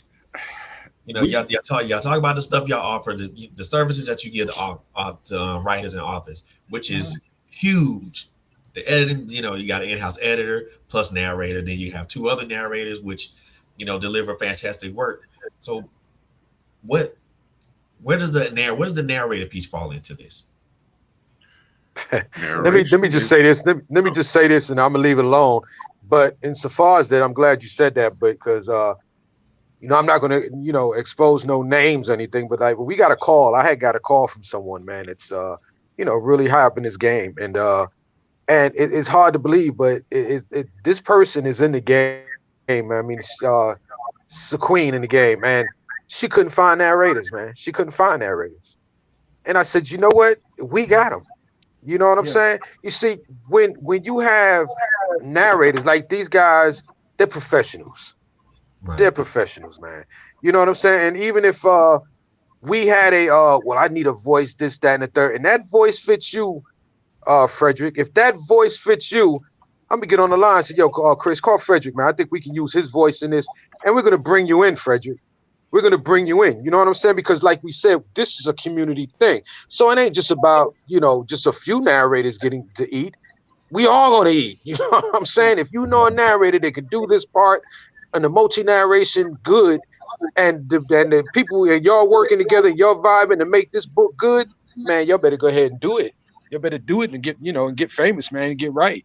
Yeah. And get right, because I'm gonna be Yeah. on you. Be Right. on your hard, man. Go ahead, Chris. Yeah. Go ahead, bro. no, my only piece I'll say about narration, and this airs to the story I said I'd wait to wait later in a later podcast or something to talk about, was kind of how I got started. Right. Um, it was, a conversation I had with Dennis Hasbert, otherwise known as Allstate Man or The old 24 state Sergeant guy. Major on the unit, blah, blah, You blah. know what it is. Right. Waiting to exhale, he was Kid Kenneth that Whitney couldn't stand. Yeah, so, Yeah. but Major League. yeah, he's a Loving very big, basketball too, wasn't he? He was a dad. yeah, yeah, loving basketball. He was Yeah, and loving not, basketball. He not was that, not the that great dad. of, Yeah. Yeah. dad figure in that one, but he's a very big supporter of veteran things. And I ran into him at Fort Bragg, North Carolina, and just so happened the conversation started, and we talked for almost 3 hours. And thinking about things I wanted to do and getting into voiceover, the first thing he said was, "You need to discover Excuse me. if you're an actor." My mind immediately went to the one seller. I ain't say nothing to you about dating no actor, man. I was just talking about, well, as we just said earlier, voice artists and narrators are actors. Good ones are actors. Yeah. That's right. If you can't bring life to something, if you can't portray it, that puts it, in a person's memory like they just watched a movie or they watched a play, Oh yeah. then Oh yeah. this is not the skill. Yeah. Now, Oh yeah. I will never say that n- not anyone can write. Everybody can write. Nobody might Yeah. not read it.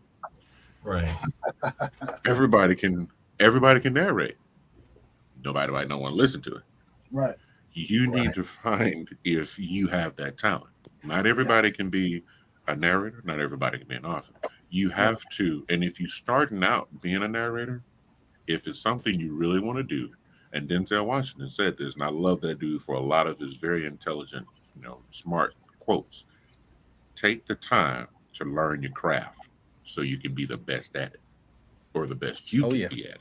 Mm-hmm. And Oh yeah. just listening to stuff I've Oh heard yeah. drama do, and hopefully listening to stuff I do, people know that I've taken the time to critique myself, to Yeah. compare myself, to Yeah. listen, to know that I need certain equipment, because as drama can attest, I've listened to some narrators listen to books originally, and I'm like, how did they sell these copies?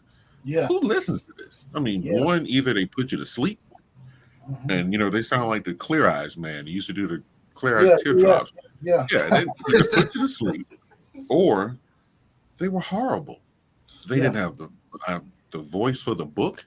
They Mm-hmm. didn't have the acting style for the characters. None of the Yeah. characters had individual identities. They all were the same person. Yeah. Mark was Susie. Susie was Ron. I had no idea who they were. Yeah. The book may have been written awesome, but because of poor performance, the sales sucked, or the book itself sucked. And people don't differentiate. The author was good, but the narrator sucked. Right. We're humans. We like to group things. Yeah. We're social animals. We group stuff. If Dean writes a book and Chris narrates it, and Chris sucks, Dean's book sucks. His book sucks. Right. It's just how it looks. Yeah. It's not Dean's fault, but Dean's book sucked. He should have hired a better. And you know how we do. Yeah. Well, if you want to get better, you should have hired a better. Dean does. We're gonna bring the book down and we're gonna redo it. We're gonna redo this book. With being a narrator, it becomes a bit of pressure, because a lot of pressure actually. Drama can attest, because you've taken somebody's pride. Yeah. And they want you to take their pride to the next level. Mm-hmm. It's hard enough to work with your own pride and with your expectations. But as a narrator, you got to meet and exceed the rights holder or author's expectations. Yeah. So you got to be on your game. Not saying that there aren't a lot of people out there that could be. Me and Drama aren't the only black male narrators. Right. There are some that aren't here that we know, but there aren't that many that are perfecting their game. They might get with one little indie, do a little scrapbook, and that person is turned off to audiobooks because of that one experience with that one narrator. Oh yeah. They're like, oh man, I did that. I should have went print because the reviews on Amazon. I give them that. Sometimes the reviews on Amazon can be brutal. Yeah. Oh yeah. I've seen some brutal hits. Yeah. Brutal. Yeah. I mean, make you just want to take your mic, throw it in the trash, cut the computer on, and be like, okay, I'm not meant for this. I'm not doing this no more. Yeah. But I mean, I myself have gotten some that weren't super complimentary. I mean, they were like, yeah, he did right. Me too. In our book, in the black community, don't do it again. Right. Do better next time, because next time we're gonna be like, oh no, he sucked. You know how we do. So with that, when it comes to that, you ask, when it comes to narration, you need to be an actor, or you need to be flexible, and you need to be able to read. People say that's something basic. No, it's not. No. If you can't read, I ain't gonna lie. You got, like I said before, you gotta enjoy reading. You have to be an audiobook narrator. You have to, or voice actor. You have to enjoy reading. It's not gonna work. You're not gonna be able to be prolific, and you're not. If you don't enjoy it to a certain extent, you have to. So I mean, as Chris was saying, I agree. I mean, I don't want to take away from, I would never say that nobody can't do, that can't be an author or can't be a narrator. But as Chris said, I mean, it all comes down to, first you have to identify, if this is, you got to be real with yourself too. You got to identify and be real with yourself. Like, look, I can do this or I can't. And most of us, I ain't gonna lie, most of us have the gift of self-awareness, but a lot of people don't tap into it. A lot of people disregard it. You know what I mean? Because I ask myself sometimes, like, hey, how do you not know that that's like not, but a lot of people just, they kind of like disregard that and want to be like, well, I still can do it. At that point, you're just wasting your time and other people's time as well.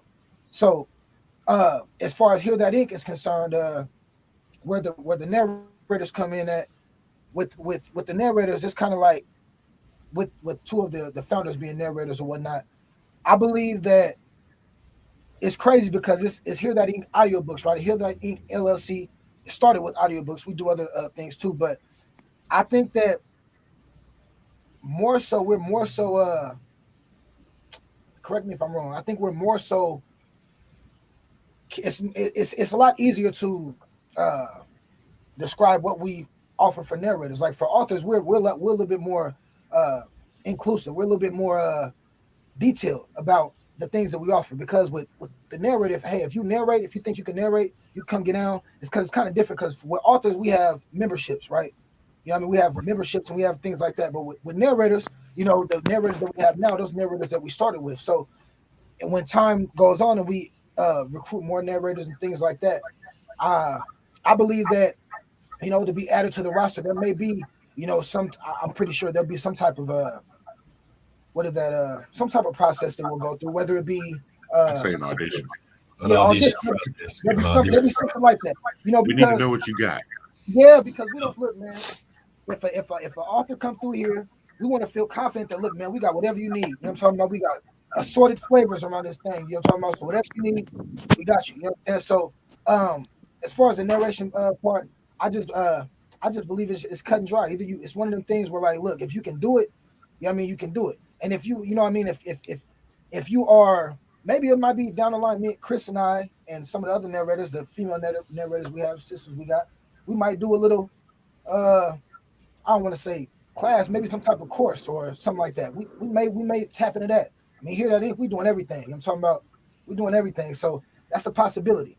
That's a possibility. And that is a thought, Frederick, because name one platform where you can get all that. Right. You normally have to go and get a voice coach or some voice coaching on a separate site, pay a separate fee. Exactly. You can come to Here at Ink. If we think you got potential, then we'll work with you. We'll try to get you up to that point. And not only will we just work with you, but we're going to put you to work. Once you got that training, we're going to work you. Oh, yeah, we're going to work you. We're going to work you. So I want to say, I want to ask, well, this would be something that Fred would ask, but I want to, y'all feel comfortable maybe talking about the idea of the anthology a little bit more, because that's like the launch of. Oh yeah, my bad, man. Maybe we get an hour and a half. We didn't talk about the anthology. That's the So because we just started kicking it. I told Fred, I told you this was gonna happen, Frederick. I told you this was gonna happen. Hey, I said, man, we're gonna get to kicking it. Don't get comfortable.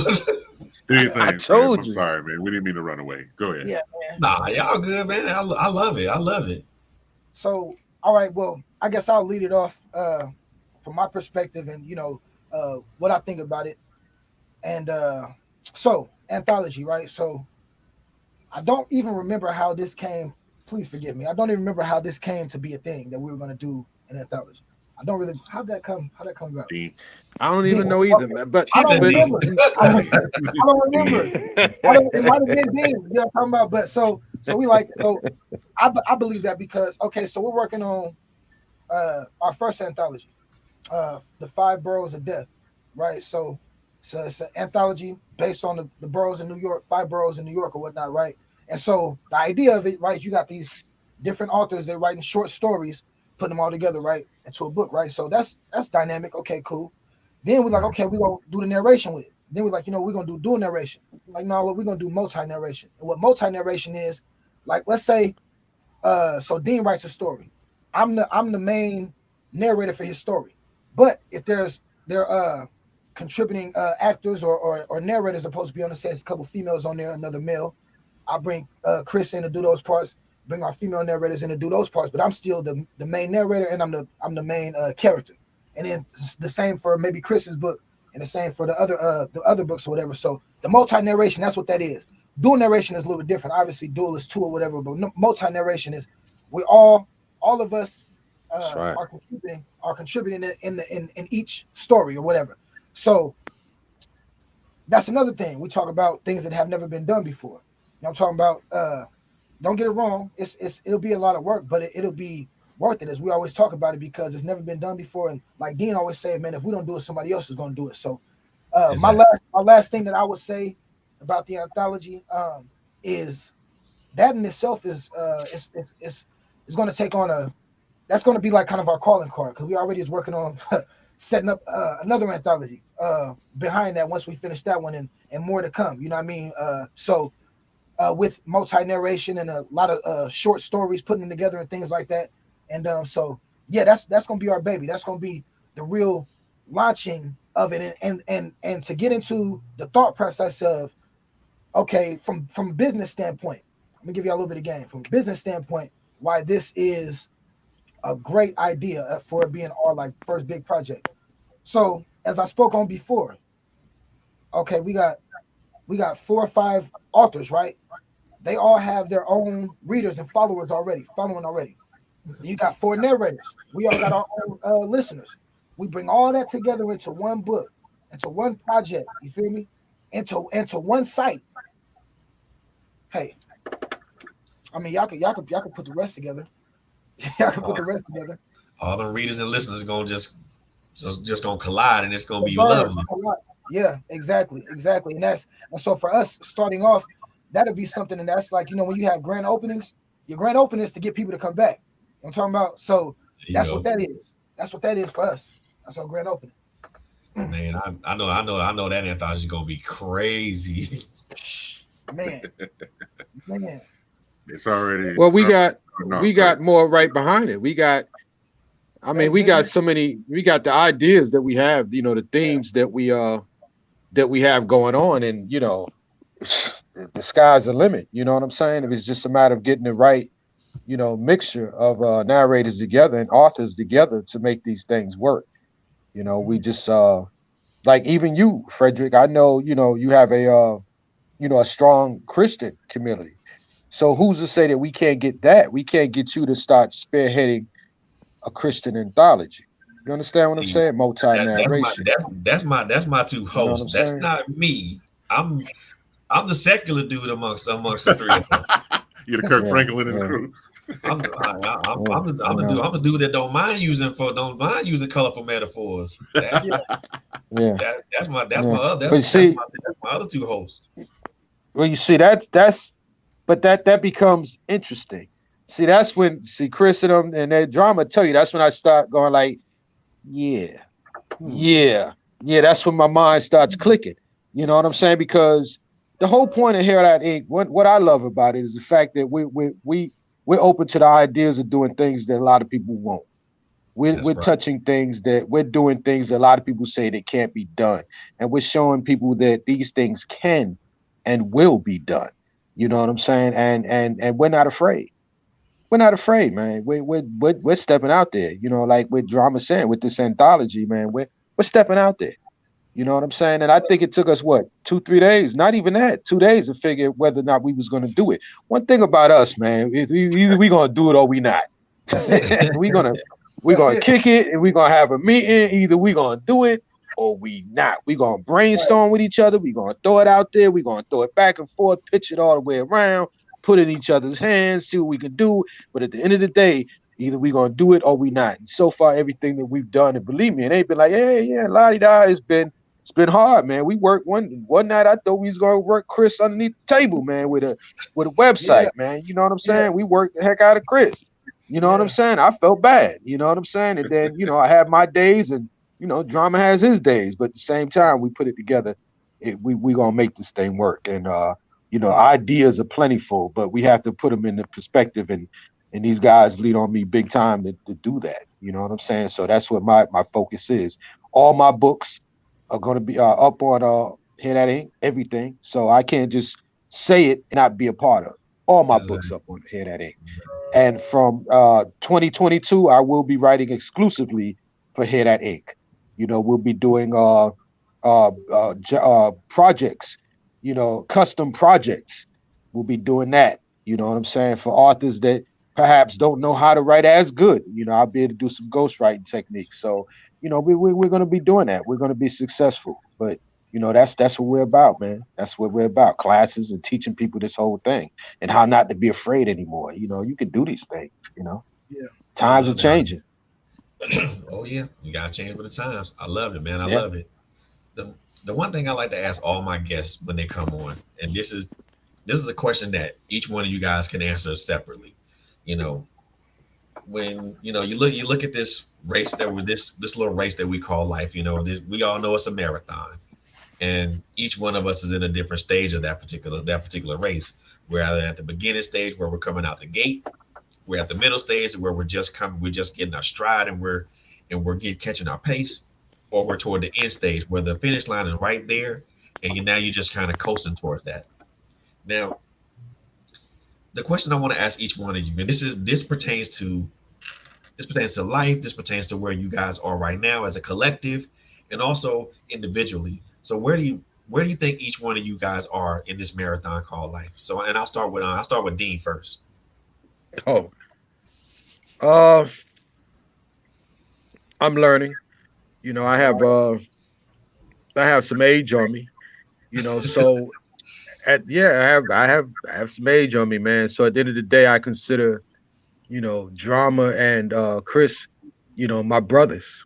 You know, the brothers that I don't have, they're my brothers. And I want to be able to leave a legacy with this here that ink.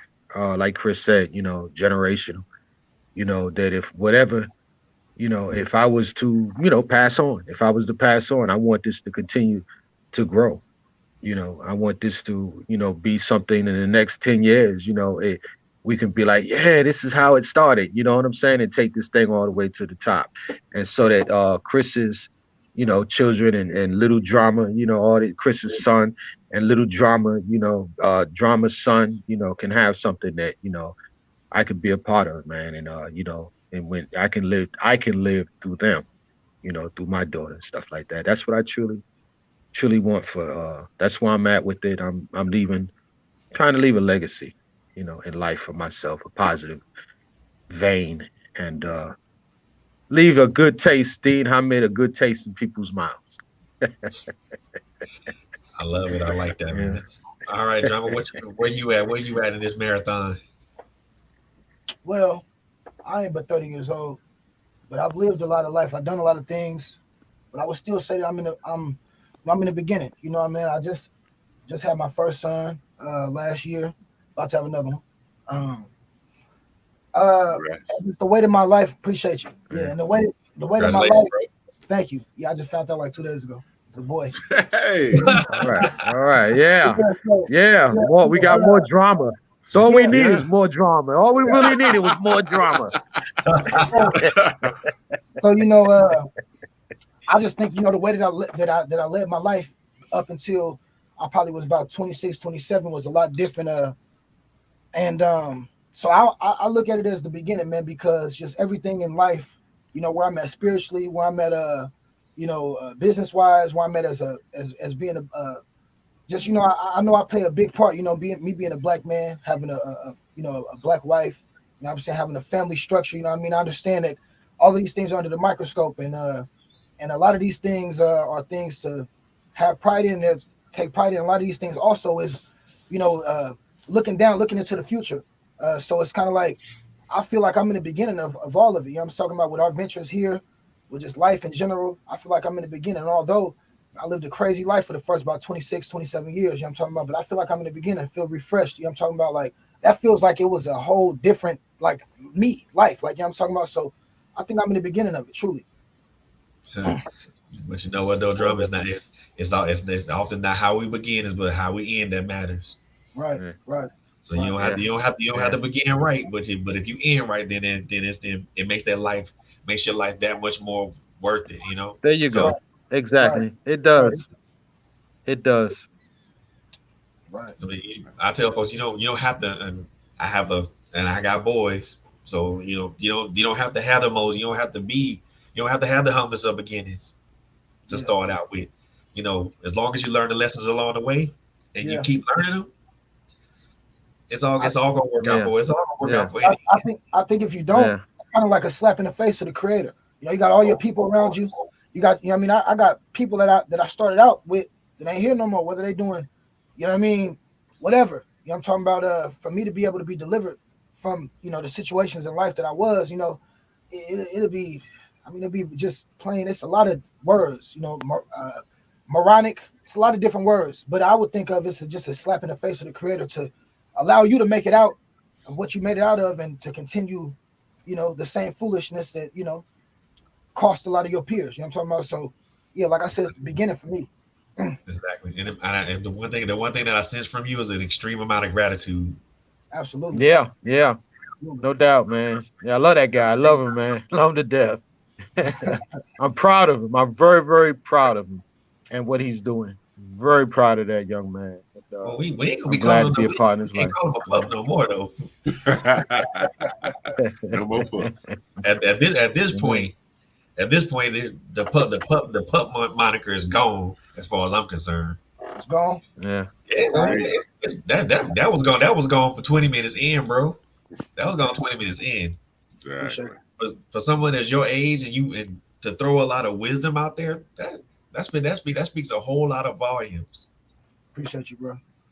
You know, especially for me, you know, understanding that, you know, everybody say that wisdom comes from older people. Nah, it can come from somebody. It comes from somebody way younger than me. And if a 26-year-old or 25-year-old telling me some wisdom, I'm gonna take it and soak it up, because apparently he knows something that I don't know.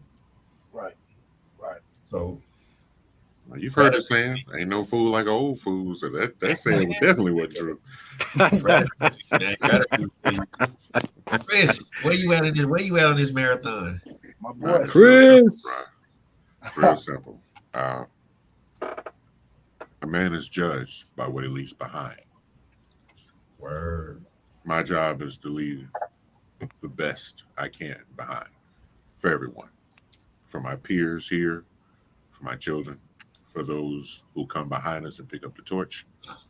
That's my job, is to do the best I can to leave the best representation, the best things behind. And that's my life. You know, I could go through, I'm 51. I could go through 50 years chronologically for you, but there's no need. The point is, I'm working to leave the best I can for everybody that I leave behind me when I go forth. I want to be able to, you know, close my eyes knowing that I've left the best for the people I worked with, the people I know, the people I love, and the people that'll come behind me.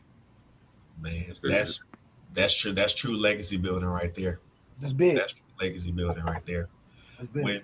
And so often we look at our lives, and then we try to analyze the first half or the first few years of our lives, not knowing that our talents are here for a purpose, for us to bring value to somebody, and also to leave behind something for somebody, whether it's, you know, your seeds, or whether it's somebody that was impacted by what you did. You know, I look at my 49 years of living right now, and I'm like, I couldn't even tell nobody where I'm at in this marathon of life right now, because my thought process is the same as yours, Chris. I just want to leave something behind, leave something good behind for people. You know, whether it's through this podcast platform, or whether it's through the books that I write, or whether it's through something else that I do. I just want to leave behind something great for someone who's been impacted by it, or even for my kids. So right. I'm in the same vein as you, Chris. You know, it's not, you know, to be on my, I always say, get on my preacher pulpit. Speaking of the gifts, you know, like I said before, when you don't use the gifts God gave you, the Creator gave you, you're not going to leave here until you fulfill the purpose He wants you to feel. So, you know, people are so afraid of death. You know, they spend their whole lives being afraid of the inevitable. But the point is to do the best with what you're given, so that when that day comes, you're more complete and you feel better about that day. You won't fear when you've done what you're supposed to do. When a man feels complete, there's no better.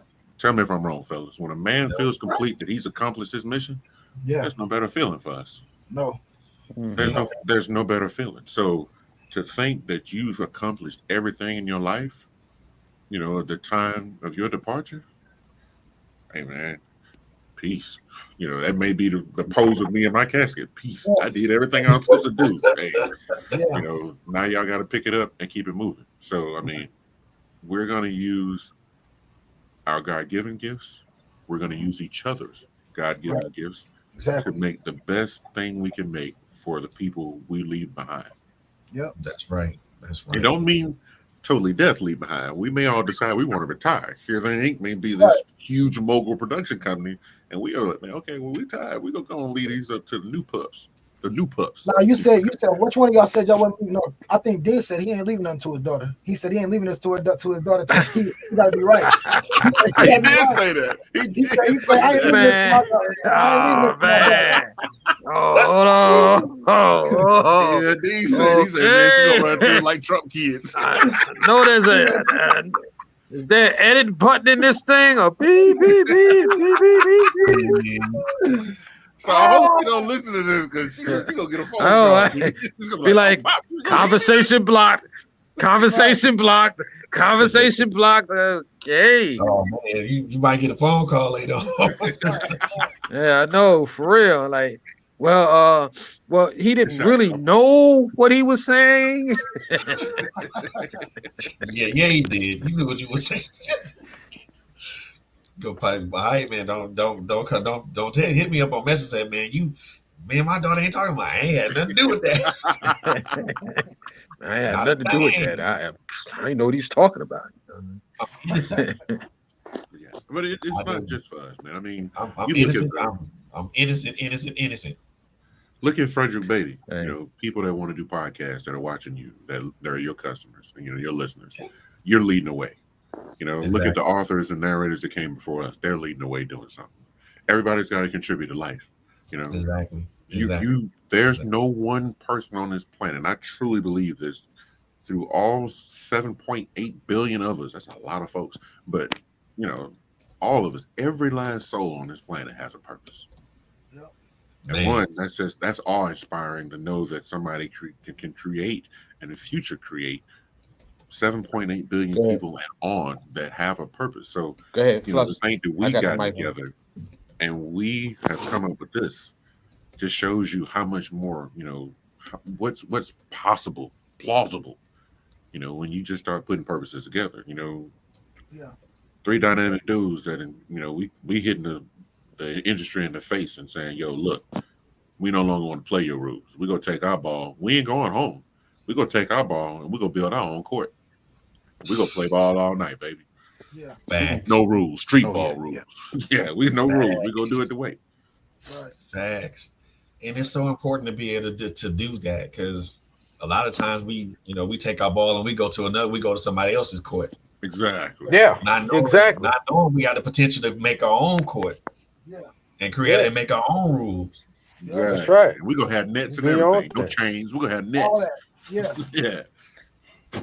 Man, I truly enjoyed this conversation with y'all, man. I really have, and I've actually got me some knowledge and stuff like that. I mean, so It's most good. definitely Good. connect with you guys because I mean, man, matter of fact, keep my ears on the ground for you guys because I know you guys got some great things coming, and most definitely want to want to share and be a part of that because it's important as number one as black folks, as black males and black folks, period, but also as creatives that we support each other. You know, if y'all got something, if y'all got something that y'all working on, I mean, I'll make sure I'm damn sure gonna keep my ear on the ground for it. And then also something you guys want me to share, to our listening, our viewing audience, most definitely will do that too because I mean, it's important for me as a creative, not just as a podcaster, not as an author, not as an advocate or whatever, but as a black male to support you. That's my for me, I look at it. That's my responsibility. Right. That's my responsibility. That's something to support somebody else. That's something that's something that we should derive pleasure from because it don't gotta be nothing monetary.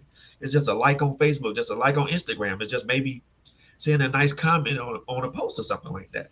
Yeah. Too many Yeah. people, especially us, we think that the support has to be something that has to involve money, and it don't always have to Hmm. involve money changing hands. You could just tell somebody that I mean, you see what they're doing. I see you, bro. I appreciate you. I like what you're doing. Share it, Sure. whatever. I mean, and as you said, we have become that way. And I mean, that just goes back to this repetitive narrative we've been talking about this whole time about it starts with, like Chris said earlier, at home, how you view the world, how we view the world. I mean, all of that is it's imperative and it starts at home. You know what I'm saying? It starts real young at home and stuff like that. So that's one of those things as well. We got to learn how to deal with each other, bro. Like it's almost like we have to relearn because we knew at some point before my time. We knew. You know what I'm talking about? But since I've been on Earth, Femi, it's like, bro, we don't know how to deal with each other, bro. We here, we there, we everywhere with it. So we got to recondition ourselves, to understand how to work with each other and things like that. And like you said, it could be just as simple as just encouraging somebody. I mean, you understand what that does to somebody internally. You know what I mean? That they could be on their last leg, like, bro, I'm about to quit this. You get the right person to say the right thing at the right time, that creates, I mean, timeless moments and classic feats. all kind of stuff. Not to Yeah. mention, the mountain of gratitude. Right. Exactly. Yeah. Right. Mhm. Right. I'm truly looking forward to see. I'm truly looking forward to seeing y'all smash the game for real, because what y'all doing right now is going to be something that's going to be. I won't even say immensely game changing. I'm going to say it's going to be majorly game changing, and Thank you. Thank you. I truly believe it's going to pave the way for a lot of narrators, a lot of authors, you know, to kind of understand that they have the power in their hands, and you Yeah. guys and you guys have the blueprint for that. And I think that's gonna be able to. I think that's gonna empower so many people, especially us as Black authors and Black creatives. It's gonna empower so many people to be like, hey, let's roll with them and get the camaraderie and the friendship and the positive vibes and energy. And let's climb to the top together, instead of just saying, I guess I climb to the top on my own. I mean, I can do this on my own. No, no, no. Unfortunately, some you can't run this race on your own. You got to have somebody else to take the baton with you, take the baton from you, because And it's somebody else much, got to carry that.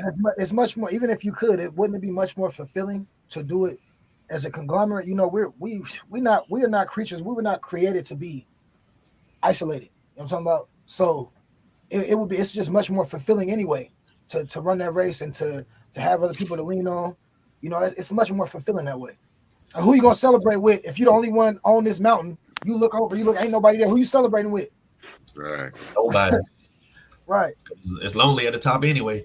right, Exactly. Might as well take as many friends with you as you can. right. Exactly. Why not, instead of helping me? I'm because what I want to do, I want to be able to, if I get where I'm if I get to where I'm at, to the pinnacle of where I want to be, I want to be able to reach my hand down and help the next person come up. Right, right. That's the point. And again, we as folks don't do that. And to me, not only is that a shame, that's a travesty, because we as Black people will be the cause of our own demise. Every time. It ain't gonna be police officers and none of that stuff, even though they help into that, and that's a conversation for another time. Right. But we are the cause of our own demise, and that's something that I think that's something that we should. I think that's something that everybody should think about.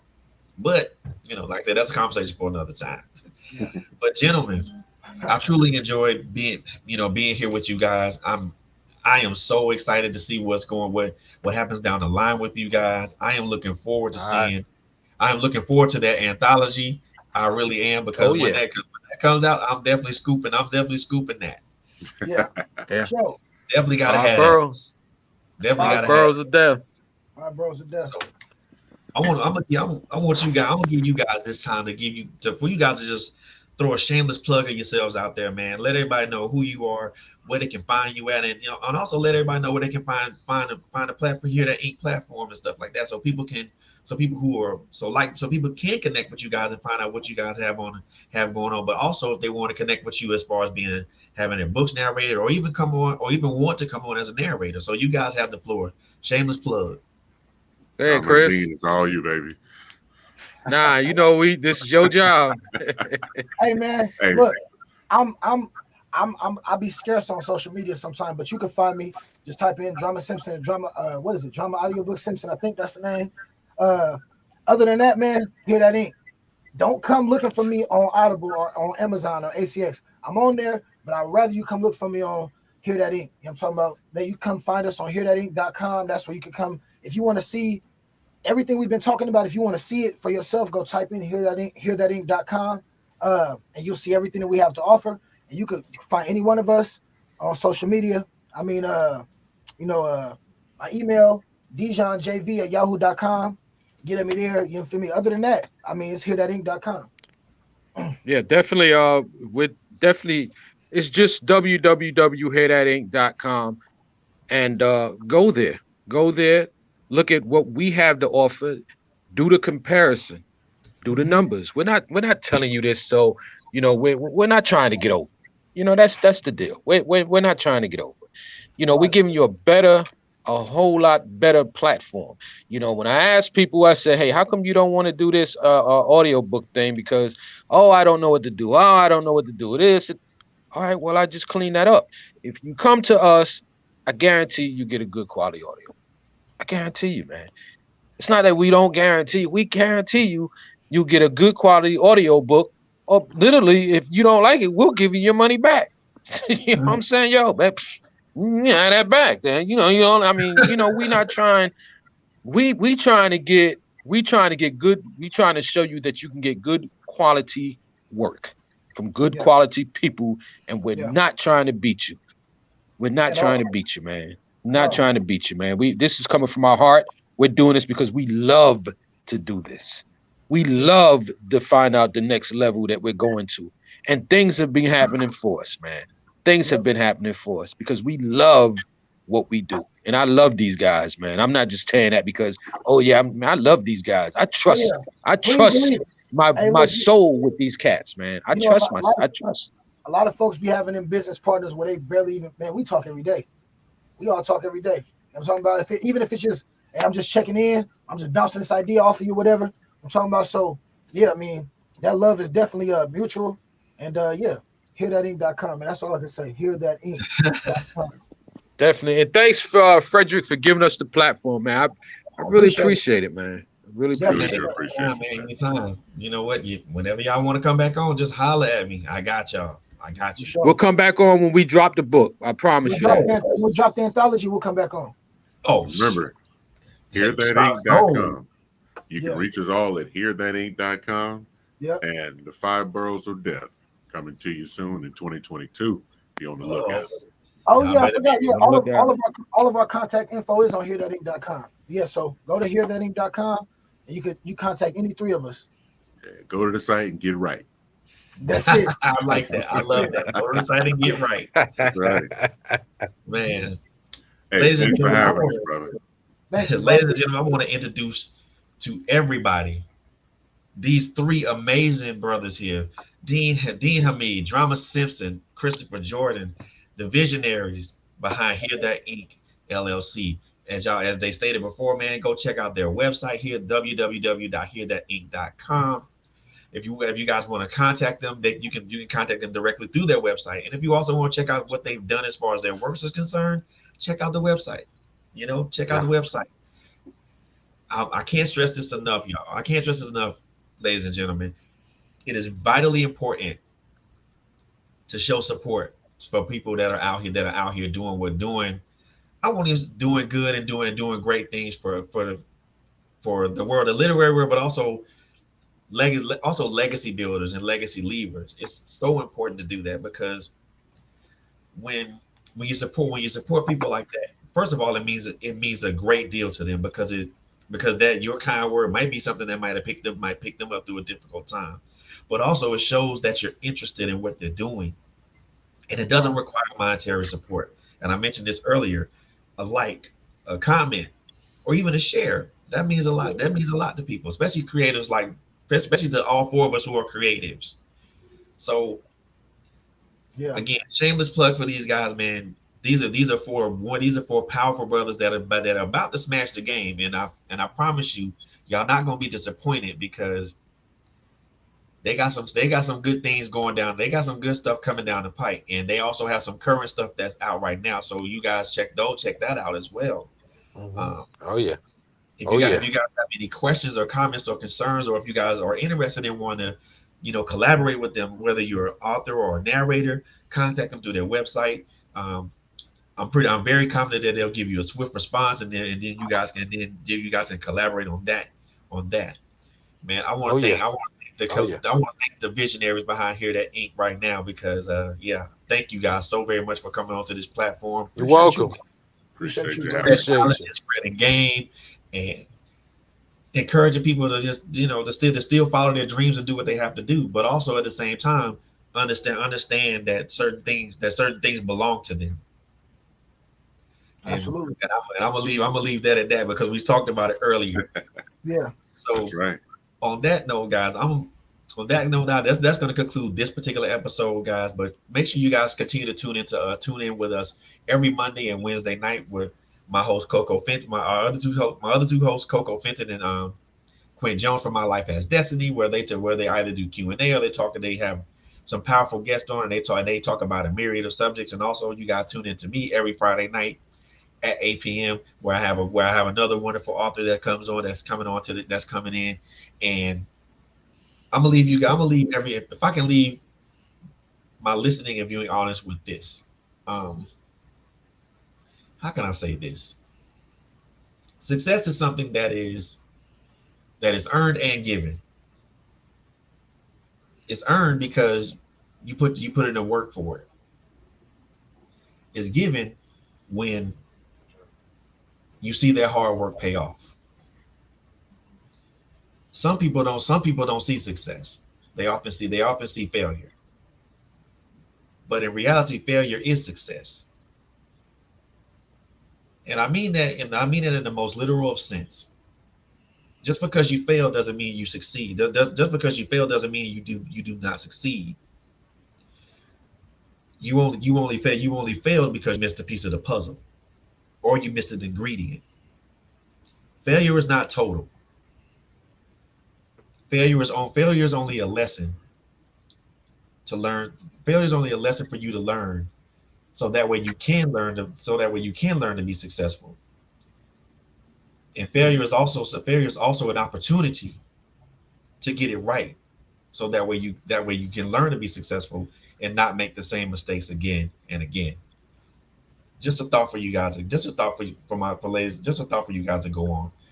Again, thank you. Thank the visionaries behind Here That Inc. Man, I love you guys. I love you guys in life, man, and I cannot wait to have you guys back on the show when we talk about that anthology, man.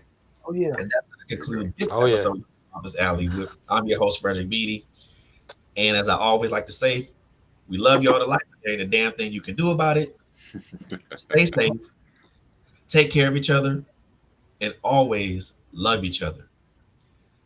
We love y'all. Peace. All right. Peace. Peace. Sir.